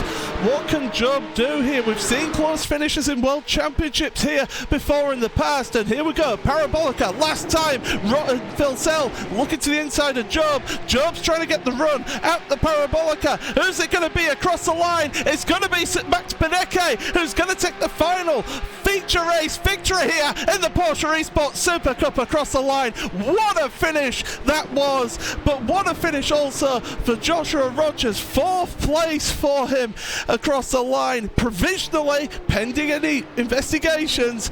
Provisionally, he is the champion of the 2019 Porsche Esports Super Cup. But Max Beneke, what a drive, what a race. He did absolutely everything there to get that win, and it worked out for him. Wow, what a final lap there, Connery. All the effort was put in there from Max to take the feature race win here today. All that he needed to do, at least in this race.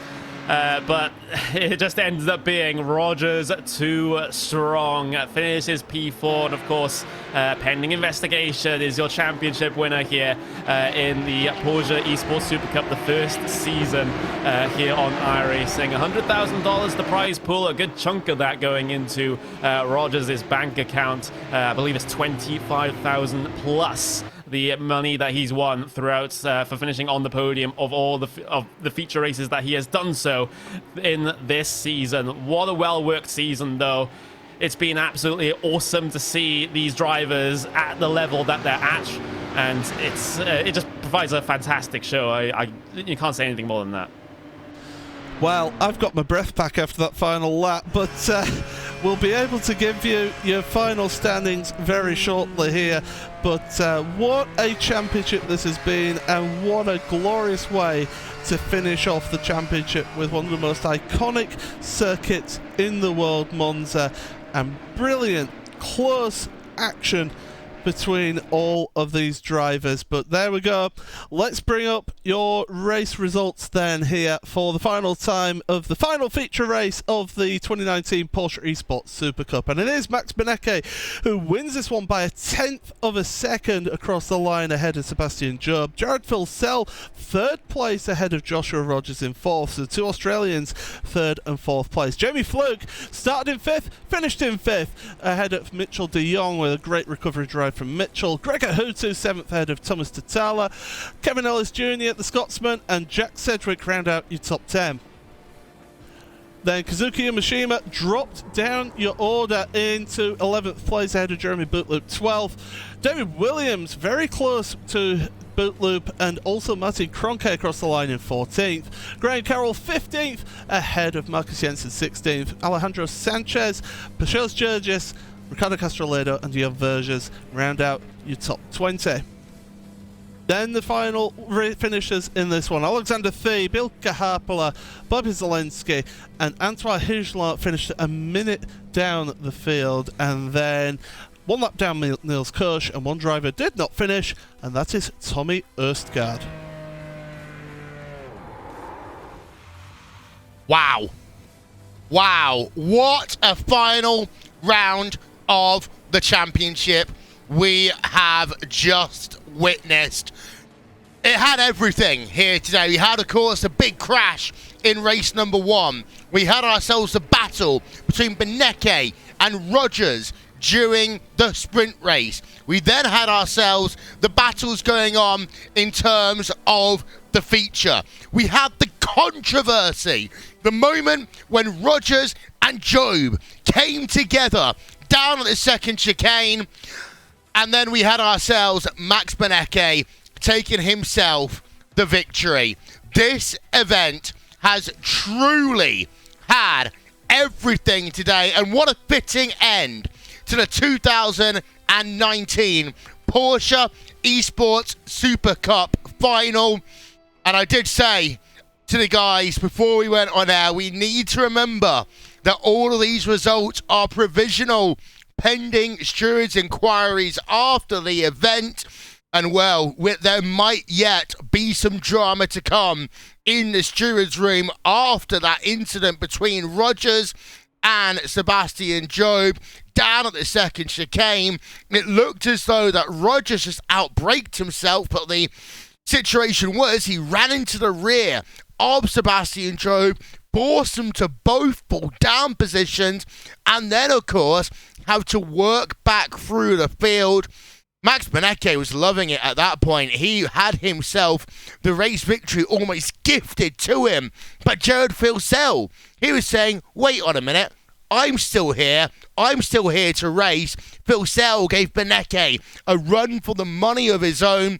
Those two fighting allowed it to be a 10-car train at the end of this event. And well, Paul, we talk about having ourselves epic races. This has been an epic race meeting.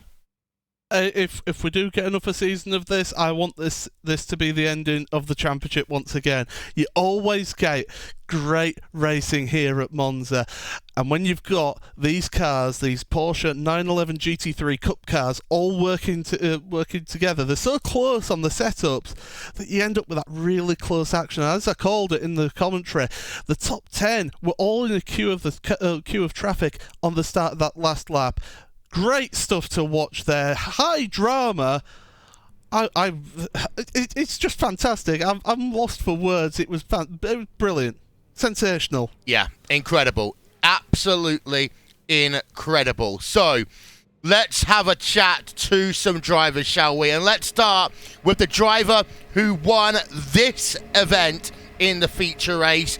He gave it absolutely everything at the end. It is the German driver for Pure Racing Team, Max Beneke. I mean, what a race weekend this has been, Max. Hey guys, yeah, absolutely stunning. Was nice racing there. Made a lot of fun. It's so easy if you start like in the top 3 positions each race, because then you're not getting involved into those first lap incidents. And that was just nice. But Monza is always nice. You know, you have a lot of slipstream. You can push. You can just stay behind if you want to do some strategical moves. And overall pretty happy. Let's wait for the final result of the championship, and then hopefully I'm either first or second, and that would be great. Yeah, you had a dominant drive for the first part of the sprint race. You pulled out to a pretty big lead, but then Josh Rogers started closing you down with a couple of laps to go. How worried were you when you started seeing that delta coming down and Josh being behind you? Well, I had an incident in the first lap with Gregor. He missed his braking point a bit, and then I ran into the back of him. So my car was a bit damaged at the front. Didn't have a lot of grip, coming into those Lesmos and the Ascari corners. So I knew it's going to be hard, and when I saw that the gap is closing, I knew I just give up the position and stay second. It's better for the championship, and I mean, not too worried. It's about the second race then, and I know or I knew that I have a new car in the second race, and yeah, that worked out. I mean, I'm first now, so yeah, best result for this race. You saw the moment in unfolding ahead of you when Sebastian Jobe and Josh Rogers had their incident down at the second chicane. What was going through your head when you saw them both pushing wide and all of a sudden the seas were opening up for you to take the race lead? Well, I was just concentrated on the race first, as you said, obviously, but I knew that Gerard was directly behind me, so I just tried to push everything, but with a slipstream it's impossible. So I just tried to wait for the last lap to overtake him, and that worked out. And now looking at the championship, hopefully there's like something like a time penalty getting applied there, and then it could also work out that I'm first in the championship. But let's see. I honestly was just thinking about that race, and now afterwards I'm thinking about the championship. But yeah, let's wait for the official result. You've had an incredible couple of years, of course. Last year being the dominant season for you and your team. This year, of course, not only taking part in this series, you've been the face, the sim racing face of Porsche's advertising campaign. One of the favourite commercials I've seen them do in a long time. And of course, you got the chance to race at the Frankfurt Auto Show a week ago. How do you sum up your 2019 sim racing season? One word: amazing. This is such a big opportunity for us. I think Porsche is exactly knowing what they're doing. It's incredible. They can't even probably think about what this means to us, having such a championship with one car over the course of one season with this prize pool. It's just amazing. Doing all of this stuff with them together, as you said, being in a promotion video for the new Porsche RSR has been, as I just said, amazing. And I really have to thank Porsche for all of these opportunities to race at big stages in front of a big crowd, to drive in this Porsche Esports Supercup with his prize pool, to be part of the promotion video. That's just incredible, and nothing more to say about that. Well, before we let you go then, Max, first of all, congratulations on the race victory. Congratulations on the $1,000 for being the feature race winner here today. Before we let you go, shout out sponsors. Who gets it done for you and that Pure Racing team? Yeah, thanks. First of all, Spusu, Autohaus Wallmeier, Ascher Racing, our sponsors. Then Alex, of course, for the whole season, especially for Monza. We practiced quite much compared to the other tracks, and this went pretty good. I think we were really competitive this race weekend, so that definitely worked out. And of course, thanks to you guys for the broadcast, and of course, thanks to our Pure Driving School, where you can get amazing setups and data for all of the series on iRacing in the road section. Well, thank you very much. Max Benecke then coming home with the race victory here today. And let's just put up those top 10 from your feature race on your screen one more time, because it was Max Benecke who claimed victory over Sebastian Jobe by just 13 hundredths of a second. Jared Vilsell in third place. Two Australians, third and fourth. You had Josh Rogers in fourth position. Jamie Fluke rounding out your top five. Let's talk to the driver that rounded out your podium. Let's talk to the Australian from Apex Racing Team, Jared Vilsell.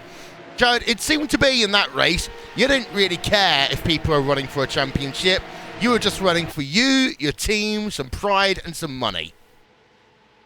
Yeah, you could say that. I was definitely gunning for some extra prize pool money there, but I'm happy with the podium, to be honest. It was good fun battling those three guys there. So talk us through the sprint race here today, getting yourself through qualifying. How different was the racing here compared to what else we've seen this season? Oh, massively different. The draft kept everyone in it. I'm not sure. I think there was a 10-car train at the end there to the line, so that's just Monza in a nutshell, to be honest. It's a good racetrack, pretty boring to lap by yourself, but definitely turns it on in the racing aspect, that's for sure. And of course, we saw you get involved at the front of your field from the start in your feature race, running inside the top five. You then ended up with the situation you were battling for the race lead with Max Benecke going into turn number 1. Were you being a little bit more aggressive than you would be normally, knowing that Max was thinking about the championship? Not really. That probably played on his mind, didn't really play on mine. I was mathematically not able to win, so that was purely just to get the win. That's all. So it was a pretty clean battle though. Probably went a little bit too early, then left myself vulnerable on the last lap there. So a bit of game of chess this racing in Monza. One question I want to ask everyone this year is how they would rate their experience in the Porsche Esports Supercup, but also their experience of running in the iRacing World Championship Series for 2019. I know it's been a bit of an up and down year for you and the Apex Racing team over the year, but how would you rate this first ever Porsche Esports Supercup? I reckon a 10 out of 10. Obviously Porsche have stepped up their involvement with iRacing, and it's massive, so can't thank them enough for getting on board, and also iRacing for putting on probably the best World Championship that's ever been on iRacing, so that's definitely a big positive. My season went okay. Missed a race, which unfortunately hurt me in the standing, so I could have been mathematically within a shot tonight, but nah, I think my season's been pretty consistent. And third place, of course, you get some prize money for that. But looking forward, of course, to 2020, I assume. Before we let you go, shout out sponsors. Who gets it done for you and the Apex Racing team? Yeah, obviously Logitech G with their big support this season, speedcafe.com, STK Gaming as well, and West End Mazda, and also the guys at ERT for helping out when they can. Also, all the guys at Apex Racing. Well, thank you very much. Jared Philsell coming home third place here today in the final round of the Porsche Esports Supercup. And I'm going to bring in Paul very quickly as we talk about our podium. That's one thing I love when you've got championship weekends. The fact that you've got drivers who have to think about the championship. And I think you called it perfectly. That moment when Philsell went to the inside into turn number 1, you saw Benecke thinking in championship mode. But then you've also got other drivers. There are 40 drivers that were eligible for this series for a reason, because they all deserve to fight for every position at any point in any race.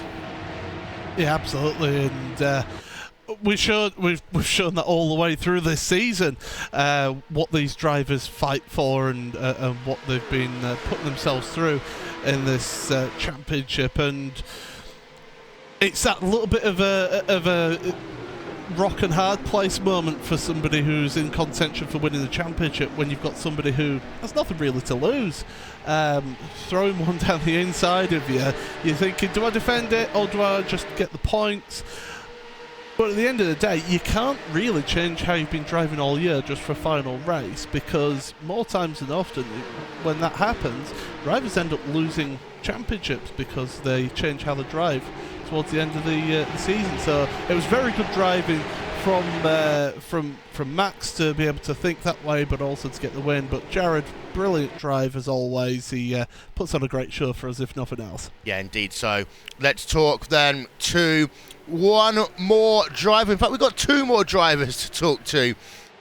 First off, we're going to talk to the driver who came home in 4th place. He is the Australian driver from VRS Coanda Sim Sports, Joshua Rogers. Well, first race, you had a fantastic run. You got yourself to the race lead. You battled it out hard with Max Benecke. How important do you think that victory was in terms of setting that mindset for that final 30-minute showdown? Yeah, hey guys. I mean, I think it was, to be honest, it was crucial. Being able to start off pole as well for the main race, due to the grid at Monza, it's staggered, so even if you don't get the best of starts, usually you can still hold on to position. And I, at least for me personally, I felt a little bit more comfortable being in the clear air. So for me, winning that first race was really important, especially for me mentally, I suppose. And it really helped in the championship as well. It was those extra 10 points that made that last race just a little bit easier on me mentally. Yeah. Race number 2, you had yourself, you had Benecke, you had Seb in the top 3 for the majority of the event. So your championship rivals were right around you. How much of psychological warfare was going on? How hard were you racing at the start of that race? Because it seemed for a while everything just seemed to cool down for about 15 minutes. Yeah, I think that's just the the nature of Monza. It's one of those circuits where when draft plays such a huge factor, you have to be really patient. And I think that's why for the first 22 minutes, it was quite calm and collected up the front until obviously we start to get into the back end of the race and it's kind of becomes that time to start making moves or being just that little bit more aggressive in general. Anyway, which of course we did see my mistake with Sebi as well. That was unfortunate. That was on me, but yeah, at the end of the day, I think the last couple laps when Seb and I were starting to catch back up to I think Max and Jared, they were scrapping it out really, really hard. And Monza, because it's one of those tracks that's so top speed based, battling also holds you up a lot as well. So I think in 2 laps we kind of caught 2 seconds, and we were back in the fight again. But yeah, all in all, solid race. I kind of in that last one I kind of knew where I had to finish, so it was more a matter of focusing on that rather than going for the all-out win. You can't say the word back end without me talking about what happened to the back end of the number 13 Red Bull Racing Esports car of Sebastian Job. What happened into the second chicane? I mean, obviously it was my misjudgment. There was no malice in it at all. I broke a little earlier because I had no intention of fighting. And then I looked in the mirror and I saw, I thought, it didn't end up being the case, but I thought Max was closing in a little bit under brakes, so I kind of freaked out a little bit and I think released the brake a little bit too much early on in the brake phase. And then from that point, I had to lock the fronts and I couldn't really do much from there, which was my bad. And then from then on, I was just trying to sit behind Seb and try and push him back up the front because that's where he deserved to be in that race. He, to be honest, he was the class of the field, so well done to him for coming back to P2. And how he drove back in that sprint race, I'm not sure. We talk about championship mindsets. How much was you and your team communicating with each other after the incident about track position, where everyone else is, and also were the team trying to calm you down at all? No, it was actually really, really quiet. Basically, I had Jörn come in between the races, and he told me, if Max finishes X position, you need to finish here, kind of thing. So that was all I was really focusing on. So basically throughout the race it was just me and my own thoughts, trying to keep myself as calm and collected as possible, just trying to keep it nice and consistent and smooth, not getting any slowdowns. I think that was the big thing, because one slowdown here and you could lose 5, 6, 7 positions, so it could have been game over with one of those. So yeah. Well, I've asked everyone so far this question, I'm going to ask it to you. 2019 for you in particular has been an incredible year. Not only, of course, in this championship, but also in the VRS GT iRacing World Championship as well. How would you sum up your year, and how would you sum up your experiences of this, the first ever Porsche Esports Supercup? Well, I think, like most people are going to agree, last year, the announcement of this series was a little bit of a surprise, but at the end of the day, I think, I'm sorry, it's brilliant that Porsche has come on board with iRacing for this year, and I think they've created a really, really great series that really showcases their cup car, in iRacing, and I feel like this is probably one of the most realistic cars to drive in iRacing as well, and at least watching it from the outside, it looks brilliant too. So obviously it was great to have them on board, and throughout the whole season, obviously, I mean, for me it's been an up and down year, but all in all, I think I can walk away from this season as a whole with my head held high, and I think overall it's been a brilliant experience, and I can't wait to do it all again next year. Well, before we let you go, Josh, shout outs, sponsors, who gets it done for you and that VRS Commander Sim Sports team. Well, of course, just a massive thank you to everybody in the team who's put any ounce of effort in throughout the season. It's even though this is an individual championship, it still takes a team to get results. And overall, I think especially Mitchell and Martin and Jeremy put in a lot of effort this year, not only in driving and getting us all up to speed, but also in car setup as well. So I can't thank those guys enough for what they've done this year. Also, our main partners, Virtual Racing School, VTech, SimQuip, obviously you guys for the broadcast. And like I said, I can't wait to do it again. Well, thank you very much. Josh Rogers there, the Australian driver representing Co-Wind at SimSports. And Connery, I'm going to bring you into the conversation here real quick. That moment between Josh Rogers and Sebastian Job down at the second chicane, the incident is always one thing. I always say it's how drivers recover from incidents like that, especially in high pressure situations like this. That is a difference between championship level drivers and almost championship level drivers.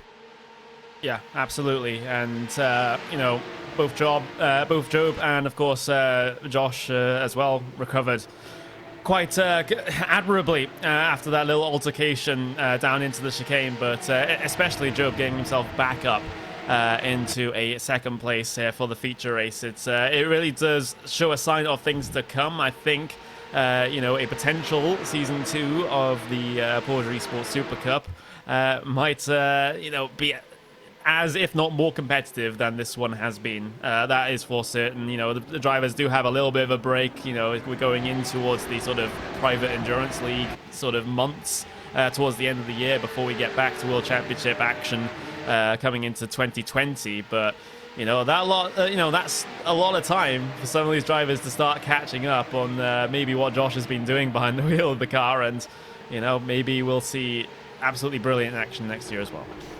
There's a reminder of the top 10 up on your screen. Max Benecke claimed victory by 14 hundredths of a second, technically, over Sebastian Job. Jared Pilsell in third, Josh Rogers fourth, Jamie Fluke in fifth, Mitchell de Jong in sixth place, Gregor Hutu seventh, Thomas Tattler in eighth, Kevin Ellis Jr. in ninth, and Jack Sedgwick in 10th. I will come back to Mitchell de Jong in a couple of moments' time, because first of all, I do want to have a chat with the driver who came second place in the event, Sebastian Job. Seb, it's been overall a good weekend for you. However, of course, there's that moment down at the second chicane.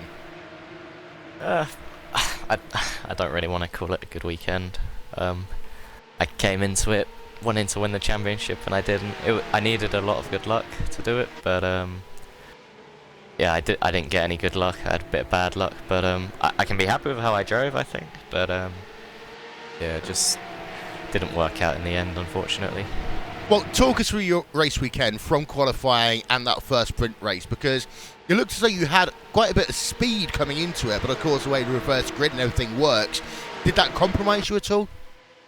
Yeah, I was in qualifying. I'd practiced doing the lap at the last second possible so that I could try and qualify in 8th and get the pole, but I kind of screwed it up a bit, and I think I got 6th. I would have been 7th, but I improved at the last second by a few hundredths. I tried to slam the brakes in time, but I messed that up a bit because I just wanted to start on pole here and try and get both race wins. That was the only way I could really win the championship, but I didn't manage that. And then in the sprint race, I got up, I was fighting for second and had a bit of contact with Gregor. I have no idea whose fault that was. I've not really looked at it properly yet. I might have cut him off a bit, but managed to fight back to, I think, 4th, and then just had a really good battle for the whole race in the feature. Unfortunately, Josh missed his braking point a little bit and gave me a slowdown, but I managed to catch back up and try to get the win, but you can't really part into the last corner if they defend, so not much I could do. But I was happy with the recovery drives. It's just a bit disappointing that I had to do them in the first place. We can hear the disappointment in your voice. What were the emotions going through your head at the point that you had that slowdown penalty on the exit of the second chicane and you realised that the championship was, for all intents and purposes, over? I lost a lot of hope after the first incident with Gregor. I basically knew I had to win both races. and as soon as I spun around, I just decided to try and do my best, hope that there's an incident, but yeah, it was always very unlikely, so I wasn't too disappointed in the feature race when I got the slowdown. It wasn't too much of a big deal for me. Well, I've asked all the drivers about their experiences of 2019 in the World Championship Series and their experiences of the 2019 Porsche Esports Supercup. I'm going to ask you the same question. Of course, you've had a busy year in the World Championship Series. You had the chance to go and race at the Frankfurt Auto Show on stage at the Porsche stand just a week ago. How's your year been for you, and how's this Porsche Esports Supercup as a whole been for you? I've had an awesome year. I've really enjoyed it. I can't thank iRacing and Porsche enough. It's a great series. I've definitely a lot more fun than the previous World Championship, in my opinion. I've loved this series a lot more than any other sim racing competition I've done for a long time, really. And it's obviously produced some awesome racing. So yeah, and being able to go to the Frankfurt Motor Show as well, and go into Leipzig last year for all these competitions from Porsche it's just great. It's living the dream, really. And yeah, just big thanks to everyone for that. It's a great competition, and I hope it only gets bigger. Well, before we let you go, Seb, shout out sponsors. Who gets it done for you and that Red Bull Racing team? Yeah, just a massive thank you to everyone in Red Bull. I've had a lot of support for this series, and it's not gone unnoticed. I really do appreciate all the support from everyone. Yeah, just a big thank you to everyone in the team. Well, thank you very much, Sebastian Job, there for Red Bull Racing Esports. And, well, Paul, you've been in this situation before. Not, of course, as big as the Porsche Esports Supercup, but you've been in this position before where you've lost out on a championship in the last round. You can see, you can hear the disappointment in Sebastian's voice. But I think what I take away from that is that these drivers care about this series that much. Absolutely. I mean, okay, it wasn't at this kind of level, the championship that I lost, but to lose out at the last race, it is heartbreaking, and you do put all of your effort into this. The amount of time that these drivers will have spent on this championship to try and be the best that they can, and to just lose out in the final two races, it is heartbreaking. But I like to, in the cold light of day, once all the emotions are gone, I think Seb can really look back at this championship and be really proud of what he's done here in this series, because he's put the fight to the championship all the way through, and he's not made things easy for people. And to win two events, both sprint race and feature race at both Silverstone and last time out at Laguna Seca, just shows the level of competitiveness that Seb has in this championship. So he can be proud of what he's achieved this season, but it will hurt for the time being. Gonna pull up this graphic, and this is the provisional standings after all of our competition in 2019. This is, of course, subject to any Stewards inquiry and also telemetry review, which has been done all season long, and I'm going to come back to that in a minute as well. But Josh Rogers, 978 points. Max Benecke just 20 points back on 958. Sebastian Job, 906. Mitchell de Jong, 4th, 861. He was eliminated from contention after the sprint race. And let's talk, Connery, quickly about the sprint race, because de Jong was just pure unlucky. But they say you make your own luck, and you said it in qualifying. He had a miserable lap, and then he was in that huge gaggle of cars that just came together on the exit of Lesmo number 2. Yeah, it was so unfortunate, but for Mitchell, he was throughout, coming into this race, he was on the outside looking in. I said it at the top of the broadcast where you know, he basically has to have the apocalypse happening in front of him if he's going to take the championship here today. And, well, you know, apocalypses don't happen that often, shall I say. So, you know, it shouldn't really be surprising here for Mitchell. Maybe he could have climbed 1 or 2 more spots, maybe into a P2, maybe into P3. That would have been a much more likely situation for him. But I think for now, Mitchell, solid 4th place in the championship. Going to have to be looking to that, of course, that iRacing Rallycross World Championship, which I no doubt he's put his name forward for as well. So that would be interesting to see him in more of his home environment, I suppose. But yeah, he's got a lot of other things to focus on right now, and he can just put this one behind him. Yeah, indeed so. So they are your top 4. And the reason I say, Paul, provisional is because it is, of course, there may well be a stewards review after the Josh Rogers, Sebastian Job incident. I'm not trying to stir a pot. There very well might be. All incidents are reviewed by the guys, the stewards over at iRacing. But also, it's one thing that we haven't really talked about all season, but it is good for us to quickly touch upon it. The fact that all drivers have to submit their telemetry after the race. So this is Porsche and iRacing doing exactly the same thing as you'd have to do in a normal motorsports event. Subject yourself to post-race scrutineering.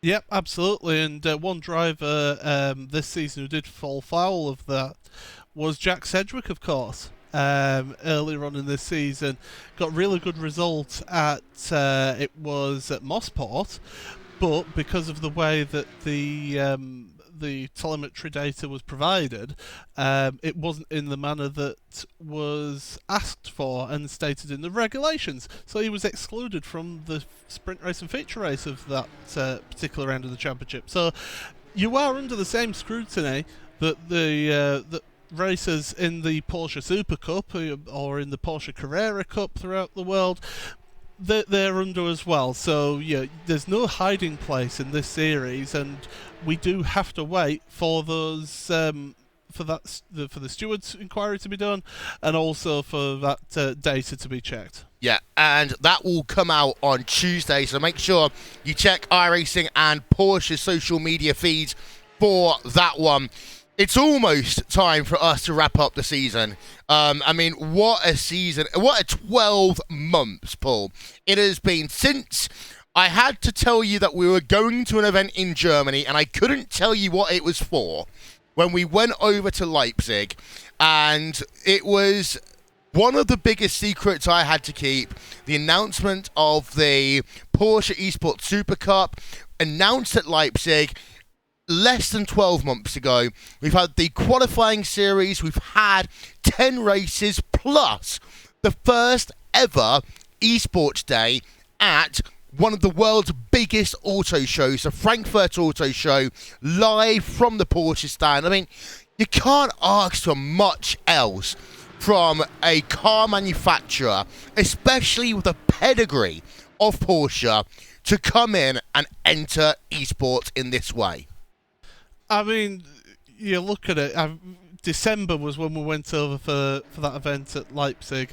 I never imagined in a month of Sundays that I would have been going out to a Porsche factory and being involved in such an event like that. I ended up working in race control, of course, for that particular event. And then having the announcement made on that Saturday of the Porsche Esports Supercup, of the qualification of drivers trying to get in. We saw how fiercely that was contended as well. And then you look at the championship itself that we had here. The level of competition all the way through this season has absolutely been magnificent. And as I've pointed out to a couple of people on the YouTube chat, qualifying today, 1st to 24th, was covered by 7/10 of a second. That's it. And that shows the level of competition that we were dealing with here in this championship all the way through the season. It's been magnificent to commentate on. Yeah, and Conor, let's get rid of the maybes. Let's get rid of the hopefullys. Let's say it's coming back in 2020. It's going to be the second season of the Porsche Esports Super Cup. I mean, if we had a wish list of things we would love from Porsche, we kind of ticked them all off already. I don't know what my wish list would be, to be honest.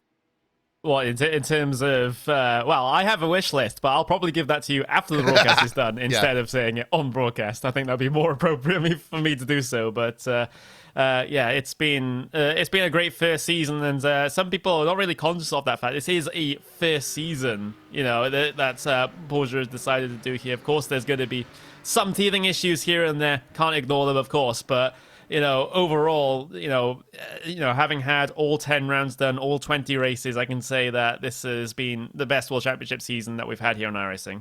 Yeah, and with that, it is time for us to say a lot of thank yous. First of all, as ever, to our friends over TrackCams22.com, as well as our friends at ATVO and Wern Design.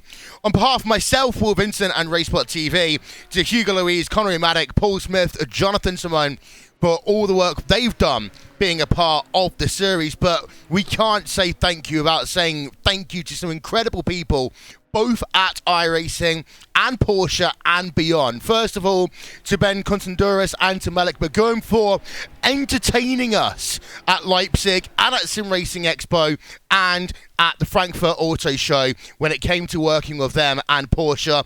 Of course, to Steve Myers, Greg West, Drew Adamson, Kevin Bobbitt from iRacing, and then Sebastian Schultz, Marius Gonnenbeck, Dennis Bauer, and Marco Yahassi from Porsche. Incredible job, guys, and we can't wait to be a part of it in 2020. That is it. That is all we've got time for from the 2019 Porsche Esports Supercup. Congratulations to your top 3 drivers, to Sebastian Job, to Max Benecke, and to Joshua Rogers. What a season it has been of the Porsche Esports Supercup. Thank you for watching Racebot TV in 2019 and the iRacing Esports Network. We will talk to you all next time as we say goodbye from Monza. And I can say with absolute certainty, Porsche are here to stay in esports and sim racing.